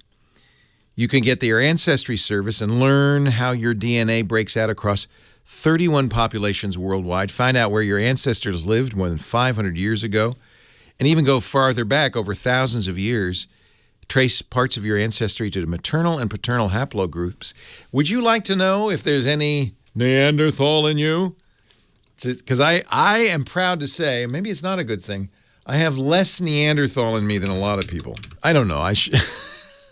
But this is one reason, by the way, people love a 23andMe subscription, why it's a great Valentine's Day gift, because everybody loves to talk about themselves, right? And what is more intimate? What is more you than your DNA? Here's my ancestry report. Whether my earwax is wet or dry, that's chromosome 16. Here's the ancestry composition for me. Yours will be different, and this is a fun thing to know. 39% Irish and British. But if I go back farther in time, see, this timeline is so cool. French and German, going back to my great-great-grandfather. Scandinavian, Italian. If I go back, believe it or not, to somewhere between 1690 and 1810, Ashkenazi Jewish and Iberian. That is awesome. I love having all this stuff. 23andMe will also let you download your full genetic code, so if you can do your own software analysis of it or hand it off to somebody else. It'll find relatives. This is awesome. It found a second cousin that is for sure a second cousin because his last name is the same as my grandma's maiden name. Isn't that awesome? 23andme.com. And, of course, with 1 million genotyped customers worldwide, this list grows all the time as people do it. That's why I encourage everybody in my family to do it, because I want them all, if they're all in there, they're going to find more ancestry. You also get wellness information if you choose. Things about, caffeine consumption. I'm less likely a deep sleeper, but I do have fast twitch muscles. I should have been a sprinter. Things like that. Go to 23andme.com right now. If you buy before Tuesday, before Valentine's Day, you'll get $20 off. 23andme, 23andme.com. It's also, you know what? This is a great thing for learning about genetics and what your genes are. And of course, your privacy is 100% guaranteed. It's all you can even, if you don't want to share, with relatives and stuff or find relatives, you can say, no one can see this but me. Now, once you get your father and mother in there, you learn even more, which I love. It's awesome. 23andme.com. Kind of romantic. Well, hey, how are you today? Leo Laporte here, the tech guy. Time to talk computers, the internet, home theater, digital photography, smartphones, smartwatches, and all that jazz. 8888 Ask Leo, the phone number, the website. Good place to keep track of because that's where you can find links to everything we mentioned. We can find the audio and the video of the show after the fact, the questions, the answers. It's all there. And it's free. There's no sign up. TechGuyLabs.com. I mention smartphones and smartwatches almost every show as one of the topics we cover. And certainly smartphones, that's the computer everybody uses nowadays. I mean, it's just ubiquitous, and it is probably the computer you use the most. But what about smartwatches? This has just been kind of a stutter step category. It just hasn't taken off. Apple said that the holiday buying quarter, their last quarter, was the most successful, the largest revenue ever for the Apple Watch, but they didn't say how much or how many watches were sold. Most analysts agree that the number one fitness device sold is from Fitbit, and even Fitbit's struggling. They just laid off people. It's a category that seems to have its adherents. I mean, there are people who just love their smartwatches, but I think most of us kind of look at it and scratch our heads and go, well, that's nice, but not $350 nice. Most recently, the most bad news, besides the Fitbit layoffs and the fact that Pebble went out of business, was acquired by Fitbit, was that Motorola, which made I think the most popular Android smartwatch, the Moto 360, quit that business as well. Said, not a good business. However, on Friday, Google released the new version of Android Wear, its watch operating system, Android Wear 2.0, and shipped with the LG. LG made the watch. 2 new watches, the LG Style and the LG Sport, running Android Wear 2.0. So, of course, it's my job. I ran out to AT&T was selling them. Best Buy, Google, I think, is now selling it on their store online. But the only place I could get it on Friday was my local AT&T store. I got the only one they had in stock. And there wasn't exactly a line out the door to buy it. The one I'm holding is the LG Sport. That's the bigger of the two and the more capable, $350. So it's the same price as the base model of the Apple Watch. Unlike the Apple Watch, though, the band is not interchangeable. You can only use it with its existing band, which is a kind of a ugly gray. The watch itself is steel gray. There's no choice there either. But it is very capable. Inside, it's got a GPS radio. It's got a telephone. It's got LTE capability. So you could actually make and receive phone calls without a phone. It'll let you make and receive phone calls. It's just on the watch itself. It's also, and most people I think use watches these days, a fitness watch. It has a heart rate monitor, which is, of course, an important fitness feature. Let me take the plastic off of that. It has, and the heart rate monitor is, okay. It's not as good as the Apple Watch. Nor is it as good as the, I'm sorry to say, as the Fitbit. And it is a big, clunky, heavy watch, really thick. I think you'd have to be a big-wristed fella to think this watch looks good on you. They have improved Android Wear in a number of ways, a lot of nice new features. But it just begs the question, how much of a market? It's not even very comfortable because in order to do the GPS and the LTE and the barometer and the thermometer and all the different sensors in here, they've actually had to incorporate part of the watch's hardware in the band itself. So the band is very rigid about halfway down your wrist. That's why you can't get a replaceable band. The band's a big part of the watch. It's screwed in there. And that means the band is not very flexible. So this thing, well, you feel like you're on a work release from a prison, frankly. I think it probably looks a little bit like that. It's not the most attractive. So what am I saying, bottom line? Well, at least this watch, the style's a little more attractive, but has far fewer hardware features and is a little less expensive. I can't recommend it. I can't recommend it. The Apple Watch of all the smartwatches is probably the best, but it's also, more expensive than anybody else. And if really fitness is your main goal, I think the Fitbits are pretty good. They're not attractive. The Fitbit Blaze, that's the one I use. It's kind of an ugly watch. The Surge, also inflexible, rigid, not very attractive. This is just a struggling category. Somebody in the chat room, Luddite, says he's seeing the watch on the video. He's watching the video, says, that watch screams, I have no taste at all. Yeah, that's what I'm going for. First of all, people have stopped wearing watches. Why? Because they had smartphones that told them the time. So watch sales in general have been down.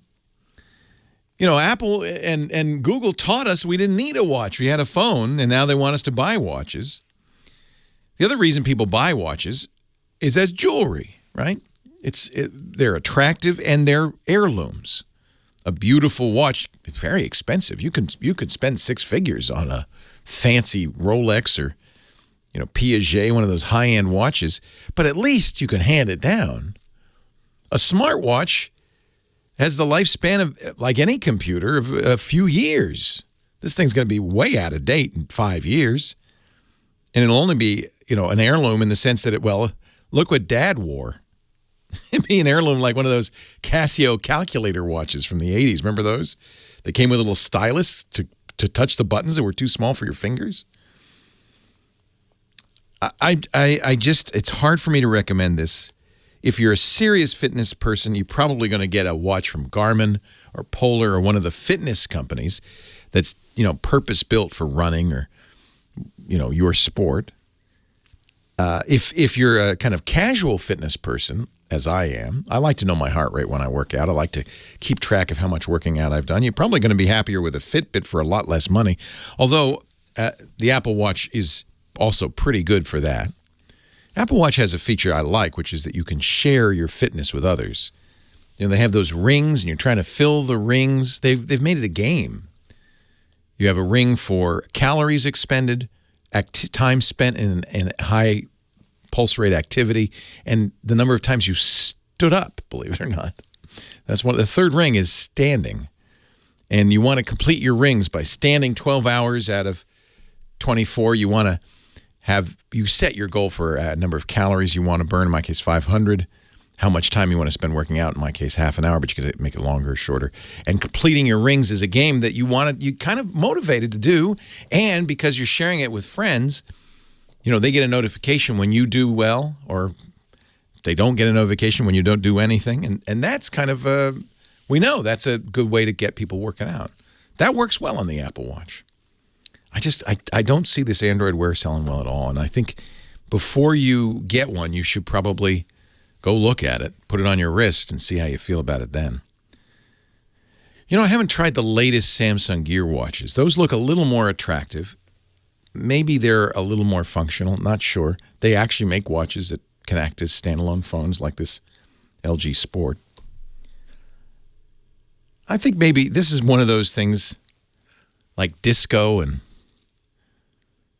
puffy sleeve shirts we'll look back on in years to come and go, what were we thinking? Mullets. What were we thinking? Why did we do that? Why did that seem like a good idea?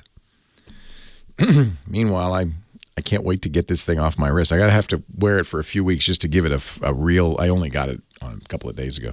Give it a real test, but so far underwhelmed. Not that impressive. It's nice to know. I mean, I'm looking at my watch. I can tell that I've taken 4,285 steps, and it's February 12th. 8888 Ask Leo. All right, enough of me talking. Let's get to the phones, get your questions, help you out a little bit with your technology. Again, the website, as I mentioned, techguylabs.com. Open, free, and no sign-up required. We'll go back to the phones and answer your calls right after this. I am Leo Laporte with a heavy wrist, the tech guy. Thanks to Mike Cozio, our musical director. Picking the hits. 8888 Ask Leo. That's the phone number. Thanks to Kim Schaffer, our phone ranger, for answering the phones. And on the line right now from Diamond Bar, California, it's Karen. Hi, Karen. Hello. I'm so bad. I'm sorry. I do that to you every time, don't you? You're on hold, and then I go to you, and it's like, ah! I'm in and out. Because you've been on hold for a while. I know you are, Karen. Thank you. I'm sorry. I apologize for jumping to you, and thank you for your patience. I appreciate it. What can I do for you? You're coming in a little bit spotty. Hopefully I'm being heard better. You sound great. I'll shout. Great. All right. I had a Note 3 and cried the day the screen broke. Yeah. I looked for replacements, and they were pretty high, and then it occurred to me that I would go to a Note 4 because the phones that I saw didn't have access to the SD drive or a replaceable battery. Right. And I bought one on eBay for $207. Good and I deal. was very confused by the verbiage. Good deal. And it came in Korean. That was the first clue. Yeah, that's not unusual, by the way. When you buy a okay, go ahead. When you buy a Samsung phone, you got to be careful because the phones that they sell are they're global, and so you can get a Samsung phone that is not for the American market, as you did. You got one for the Korean market. Hello. Okay, well, I'm confused by the verbiage. I ended up returning it under much duress, and I went to AT&T and also to Best Buy to look at the phone to see what the problem was.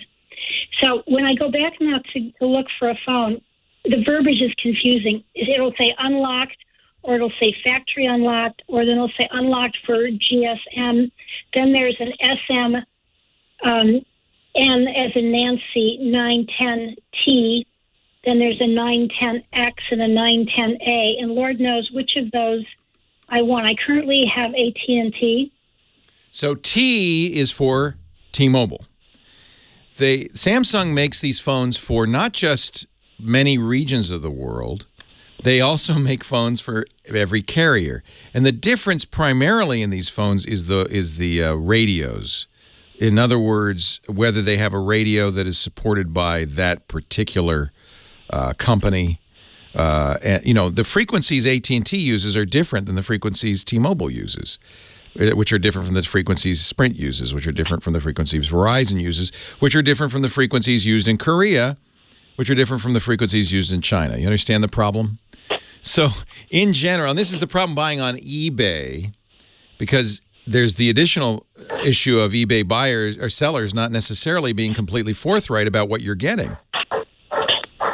So if the safest thing, of course, would be to buy it from the carrier, because if you buy it from AT&T, your carrier, but it's also the most expensive solution. But if you buy it from them, it's going to be the fully compatible. It'll be the AT&T version. You can find out what those letters mean with a Google search.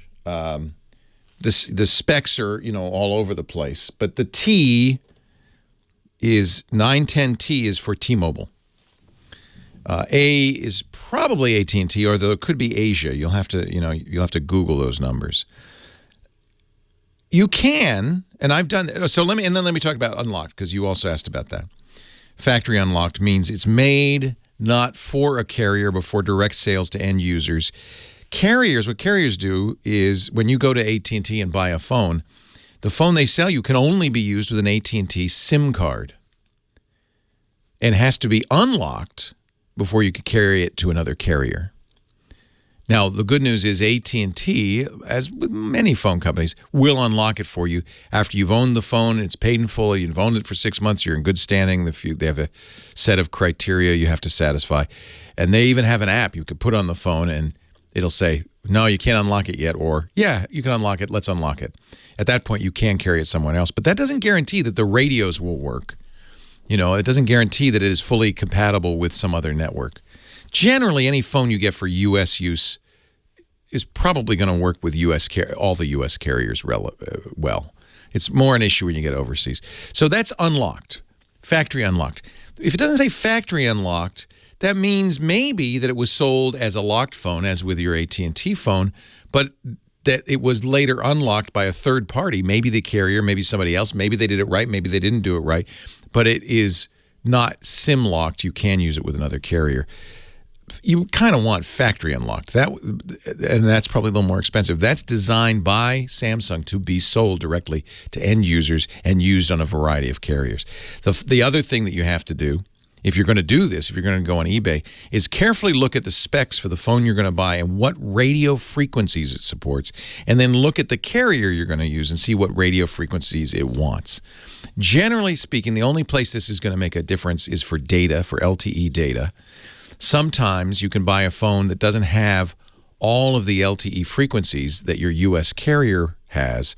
And in some cases, and I've had this happen to me, you'll buy a phone designed for Asia that works, in my case on T-Mobile, but doesn't have the fastest T-Mobile frequencies available. So basically, when you're buying on eBay, it's all on your shoulders to figure it out. Does that help? Is there anything else you would like to know about that? Any other terminology that's puzzling you? Hello? I guess not. You take your chance when you buy.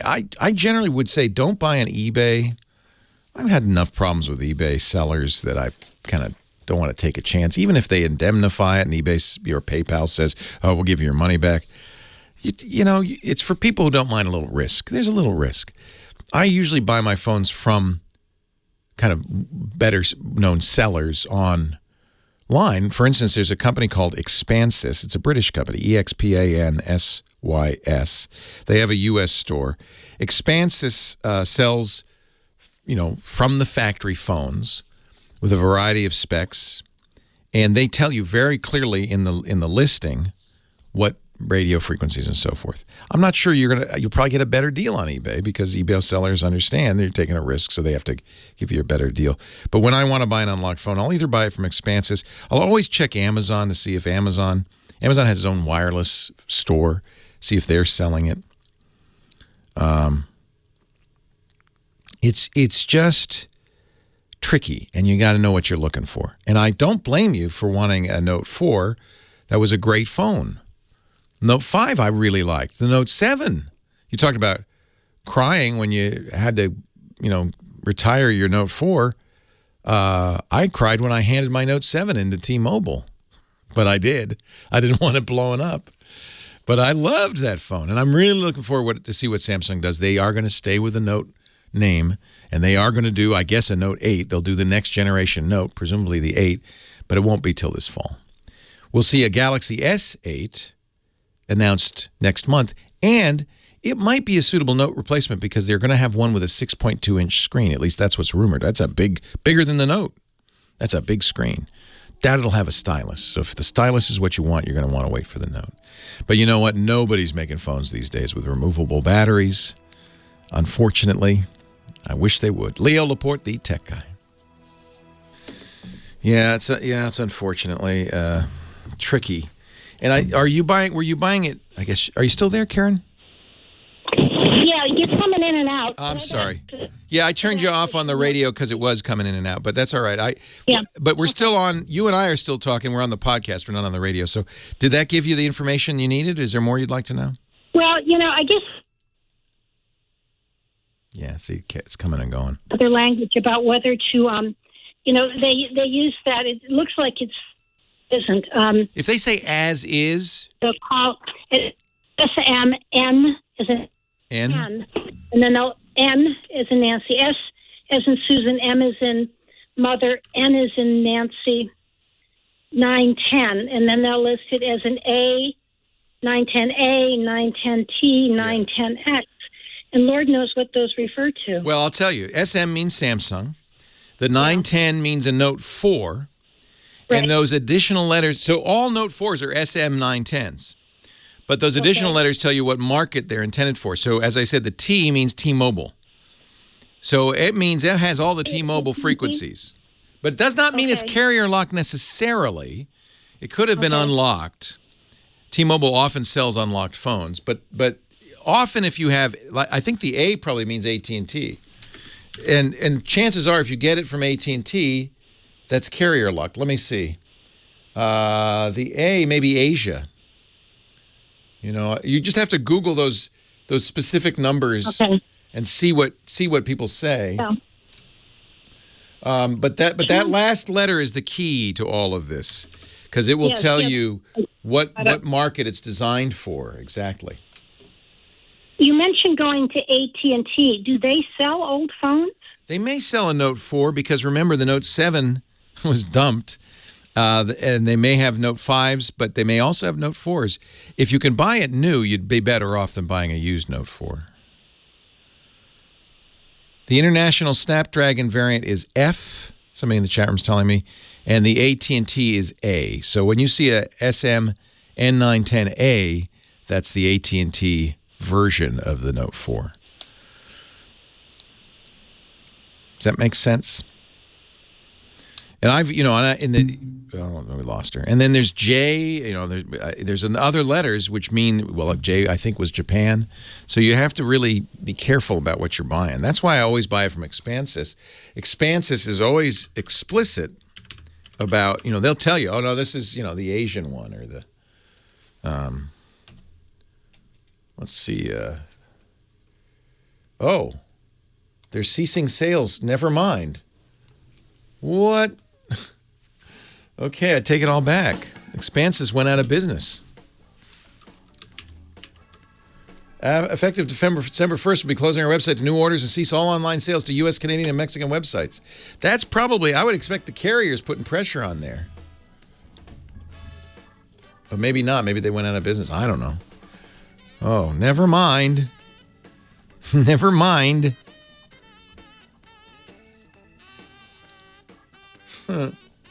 Whoops. And I just gave him a nice plug and everything. So there's Amazon Wireless. But that's tricky too, because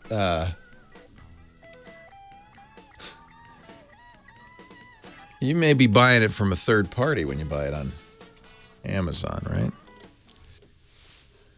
This is the V, the Verizon variant. That is sold new on Amazon for $200. So I didn't even get into, we were talking with Kathy about, figuring out which phone is right for your carrier. I didn't even, and of course, if price weren't an object, get it from your carrier. Just get it from your carrier. That's the only way to guarantee it's going to work with your carrier.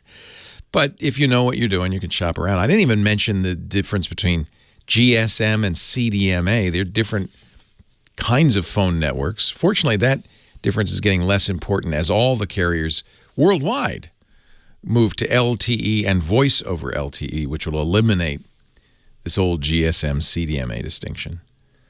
But older phones like your Note 4, that's going to be a distinction you'll have to make. AT&T and T-Mobile are GSM carriers. You'll need the GSM variant of the Note 4 for them. Verizon and Sprint are CDMA carriers. You need the CDMA version of the Note 4 for them. And that's only because the Note 4 is so old. Newer phones will work on both in general. Everybody's using SIM cards. The Note 4 was a kind of the classic. I wasn't as crazy about the Note 5 because, as Kathy mentioned, you didn't have a removable battery, you didn't have SD card support. They did bring that back later, but that model was just, a sealed box. And the model before it, the Note 4, in fact, I still have 3 or 4 Note 4 batteries because it had easily removed batteries. It was awesome. I think those days are, I'm sorry to say, I think those days are gone. Although had Samsung, I should point out, stuck with removable batteries in their exploding Note 7, it wouldn't have been the exploding Note 7. They could have done a recall of the battery. Probably wouldn't have had the problem at all, but if you did, you could have done a recall of the battery, and that would be that. You'd still have the phone. So sealing that battery in might have been, a strategic error. They did it because consumers demanded it. We want thinner. We want more battery in a smaller space, and that means, you can't have an enclosure around the battery that takes up space. But Samsung's own report about the failures of the Note 7, the reason the Note 7 exploded is because in the original Note 7, they put too much battery in too small a case. And in occasion, not all of them, but on occasion, the battery would expand and leak and short because there was just no room to grow in there. Wouldn't have been a problem. Wouldn't have been a problem on the Note 4. Worst case, the battery expands, the back pops off, and you go, this battery's bum. You bring it back, and they give you a fresh one. You don't have an explosion. 8888 Ask Leah. Let's go to Springfield, Missouri. And Kenny. Hi, Kenny. Hello, how are you doing? I'm well. How are you? I'm doing good. I had a question about a printer. It's not an Epson. It's a Canon Image Class 244DW. Okay. What's the problem? No problem. I want to know if it was a good printer. I was thinking about getting one. The Image Class, I in the past used Canon's Pixmas and been very happy with it. I have not tried the Image Class. These are their laser printers. In general, I like laser printers. The advantage of laser printers is that the cost of consumables is low. You're not buying inkjet cartridges or inkjet ink. You're buying a toner cartridge. And what's amazing, I don't print much. And, I'd say for light printing duty, where you're printing, every once in a while, a laser is also better because the heads don't get clogged. Inkjets tend to get clogged if they're not used enough. And the nice thing about these Canons, they're cheap. Canon made the engines, the laser engines that appeared in the first consumer laser printer, the Apple Laser Writer, all those years ago. They really were the kings of laser printing. So I can't say I've used the Image Class, but looking at the price and knowing that it's from Canon, I'd say that's probably a very good choice. It's black and is it black and white? Yes, black and white. Yeah. How much? I've seen it for $99. Wow. So my first laser printer, which had a Canon engine, the Apple Laser Writer, was $3,000, and not as good as the printer you're about to buy. Not as good. Yours is faster. It's probably got Wi-Fi, right? Is it wireless? Yeah, it does the AirPrint and the... That's awesome. Android print. It's like amazing. So let's see. Here, Boz in the chat room says, I have a Canon Image Class color printer. I like it, but it does go through toner cartridges pretty quick, and it has a chip in it that tells it the cartridge is expired, even though he's of the opinion there's plenty of toner left. Yeah, when you're replacing a toner cartridge on a laser printer, generally you're not only adding toner, well, it depends on the printer, but in some cases you're also replacing the head, the printer itself. It's actually a plate, electrostatic plate, and that may be the chip in that cartridge is saying, well, I got to replace the plate as well as the toner cartridge. So I would trust it if it says that. You know what? I think these are great. I don't know what the cost of consumables is, but I would, if you check that, and a laser printer should be 4 or 5 cents a page. If it's that, I'd say go for it. Canon makes great printers.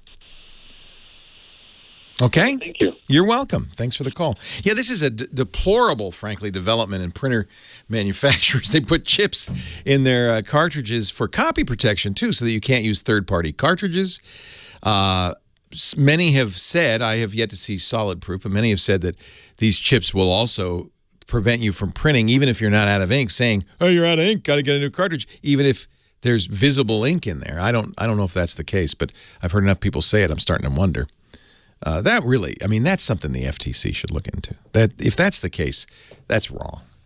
Richard is in Oceanside, California. He's our next caller. Hi, Richard. Hey, Leo. Good Hey, afternoon. Richard. Love your show. Thank you, sir. What can I do for you? Well, I want to tell you about a ransomware experience I had. Oh, dear. Before I do, I want to joke. You know what's worse than downloading ransomware? What? Having your employee download ransomware. But I was the culprit on this one. But this is a problem now because a lot of times these, what happens is you get a spear phishing email, or maybe spear phishing means targeted, or just a regular phishing email. From FedEx. Yeah, and it comes from somebody you deal with, maybe FedEx, but sometimes it's the IRS. So it's not FedEx, it's not the IRS, it's not your boss. It's a bad guy posing as FedEx. Well, and then it says you got to open this PDF or got to open this attachment. You do because you don't know any better.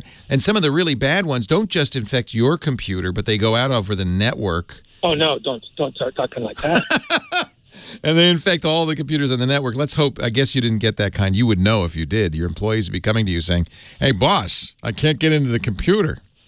Well, I downloaded some ransomware. I knew right when I hit that button, and my eyes, I glanced at the URL, and it was different. And For the benefit of our listeners, so it was a FedEx email. Yeah. And what did it say? Oh, it said something about that they're having difficulty delivering a package. Right. Well, you want that package. Could be something good. Well, yeah. And what did they tell you to do? Hit the link or something. download the message or whatever. Yeah, and you did, of course, because you want that package. Yeah. That's right. And how did you know that you had ransomware? Oh, it's easy to know because just almost immediately up comes this screen and it talks about that, you have ransomware and give me money if you ever want to see your data again. And Bitcoins and all this stuff. So what I did is I immediately. Hey, Richard, hang on. This is a good place to break. I got to take a break. We'll leave you hanging. I want to find out what happened next. We will right after this. Leo Laporte, the tech guy. You're out. That was mean, but the network breaks come when they come, Richard. I'm sorry, but That's all right. We'll be back in a couple of minutes. I want to hear this is a good tease. I want to hear the rest of the story. Yeah, it's a good one. Hang on. Yeah, great. Thank you for calling in. Introducing Epson's yeah. Oh. And of course that, they always are going to have something in there that psychologically makes you want to act right now without thinking, which is either fear. Fear's the best one. That's the easiest one. If you can get people scared, they're gonna do all sorts, whatever you want. And it turns out because of our biology, we're all kind of scaredy cats because, well, frankly, that's a good defense against saber-toothed tigers and things. It's good to be scared. So for evolutionary reasons, we get scared easily, frightened easily. And as a result, bad guys know this, whether they know it, intellectually or they just kind of gut intuit it. They often, so in your case, it wasn't fear, right? It was greed. And that's how, that would get me too, by the way. I don't get scared easily because I've learned, no, don't be scared by emails because that's usually a bad guy. But the greed's a good one. We have a package. It's got to have something wonderful in there. Wouldn't you like to get it? Well, we can't deliver it until you go to this site. Get you. The fear one, of course, that's why the IRS, they use the IRS a lot. The IRS doesn't send email, but if it did, it'd be scary. We're about to put a lien on your, we're going to garnish your wages unless you respond within 24 hours. That kind of thing. Yikes. Who wouldn't want to respond to that? Yikes. Valentine's Day on Tuesday. I didn't even mention that. FedEx has my email address because I have a FedEx account, a UPS account, so I do get legitimate emails.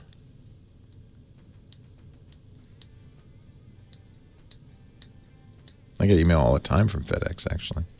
Leo Laporte, the tech guy. What's that sound? Well, it's the sound of Richard being hijacked by ransomware. So Richard, just to recap, Richard's calling from Oceanside. He's got a business. He opened an email from FedEx that said, we got a package for you, but we can't deliver it. Uh-oh. And they said to click a link, and they wanted you to download something? Well, I don't even know I had to download it. I just clicked the link, and that was... that was all it took. And then, boom, how long did it take before you got the message, we've encrypted all your files? Oh, about 10 minutes. Okay. So in between the time you clicked the link and the time you got that message, what did you think happened? Oh, I knew what happened. Oh, you knew even before you saw it. Oh, no. Well, when I hit to open that link, I saw the URL on the message that I was opened, and it didn't say FedEx.com on it. No, very smart. So I just... That's an important point, because emails can hide what the real address of the link is. Yeah. You know, it might say FedEx.com in the email, but if you hover your mouse over that link, on most email clients, it'll show the actual email. Well, the link for the email that was sent didn't. It came from like fedex.russia.hacker.com. Right. Yes. Yeah, that's another way to know, right? If you get email from a company and it's not the company's name.com. Right. Exactly. But you even saw all these. Nevertheless, we move quickly on computers, and we just boom, boom, boom, and we don't think sometimes.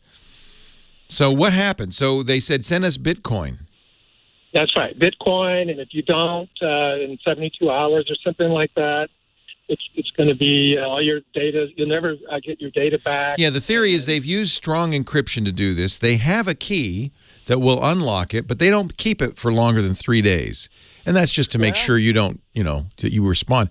I should point out that even if you sent them the Bitcoin, it's not unusual for you to get either nothing or a key that doesn't work. So let me tell you what happened here. This is very interesting.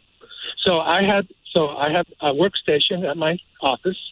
It's all-in-one, so I unplugged it and took it home because I don't have computers on a network there. Smart man. Good man. So I can, not infect anything else. Yep. And I looked at that screen, and that's what it said, and whatnot. So my son comes over, and he's a computer programmer. He's been, doing computers since he was a little kid. Now he's like 37. And so I'm showing him this, and he's looking at it. And he's kind of scratching his head, and he starts kind of looking around at some stuff. And I'm going, okay, suit yourself. You'll never be able to do anything. Well, he actually reversed it. How did he do that? Okay. Well, I probably should have been watching him when he did this. But he did some magic. Well, what he did is he went on the internet and found some place with instructions. Oh, yeah. And the instructions were to download a file that was encrypted and download the same exact file that wasn't encrypted. Right. So you actually revert, and this only works, alas, with some ransomware. It's poorly written in such a way that you can reverse engineer the encryption key. But this is, and I've known about this for some time. We've talked about it on our security show and so forth. But that doesn't work with all ransomware. You just lucked out. You got some badly written ransomware. This was interesting because they made a crypto mistake it's kind of fundamental, basic crypto mistake. What they did is they could get. We had an encrypted file, but we were looking for where's a file that isn't encrypted. Right. And so what they did is the instruction said to go into photographs and look in the ones that come as a sample when you buy your computer. Because everybody's got that one, right? Right. And so we had the encrypted one, and then they downloaded the original one from the internet. This doesn't work if it's well done encryption, but what you were able to do is compare a known file and its encryption with another file and figure out what the key is, because they're reusing the keys over and over and over again. Yeah. And so that is a well-known category of ransomware. It's poorly coded, Don't count on that happening again. Oh, okay. Because that doesn't work every time. It only works with this one variant, this poorly written variant of ransomware. Okay, what about this? So now I've got this computer and that's had ransomware on it. If I reformat that... Oh, you're fine. That would take care of it. Yeah, you're fine. In fact, the chances are you could find that ransomware and remove it, because most of the time with ransomware, its payload is entirely encrypting your computer, encrypting your data, and it's not trying to open up holes and other stuff, because at that point it figures you're not going to ever use that computer again anyway. So you're probably okay just removing that particular ransomware, but let's err on the side of prudence and delete everything and start over. So how many times do you think you have to rewrite? You don't. No, don't worry about that. Just one time. Just format it. You don't even have to rewrite it. Just format it and reinstall Windows. All right. All right. Oh, you lucked out. You have a smart friend, and you got a particularly weak form of ransomware. Well, and don't forget the clean living. And of course, you neither smoke, drink, nor hang out with fast women. So you're okay. Hey, I'm really glad you shared this experience, because I think sometimes we talk about this and it's so abstract that people don't take it seriously. So here, it's nice. Abstract when it shows up on that screen. Oh man, your heart must have just dropped. Wow. You're very lucky to have, you had a good combination of factors, and I bet you'll be very careful about opening emails from FedEx ever again. Well, I just have to look at the URL. Yeah, just look carefully. You can see them all the time on there. I mean, I'm deleting this stuff all the time. Don't let fear or greed. See, so hackers will always do this. They will use strong emotions to get you to act without thinking. The number one is fear.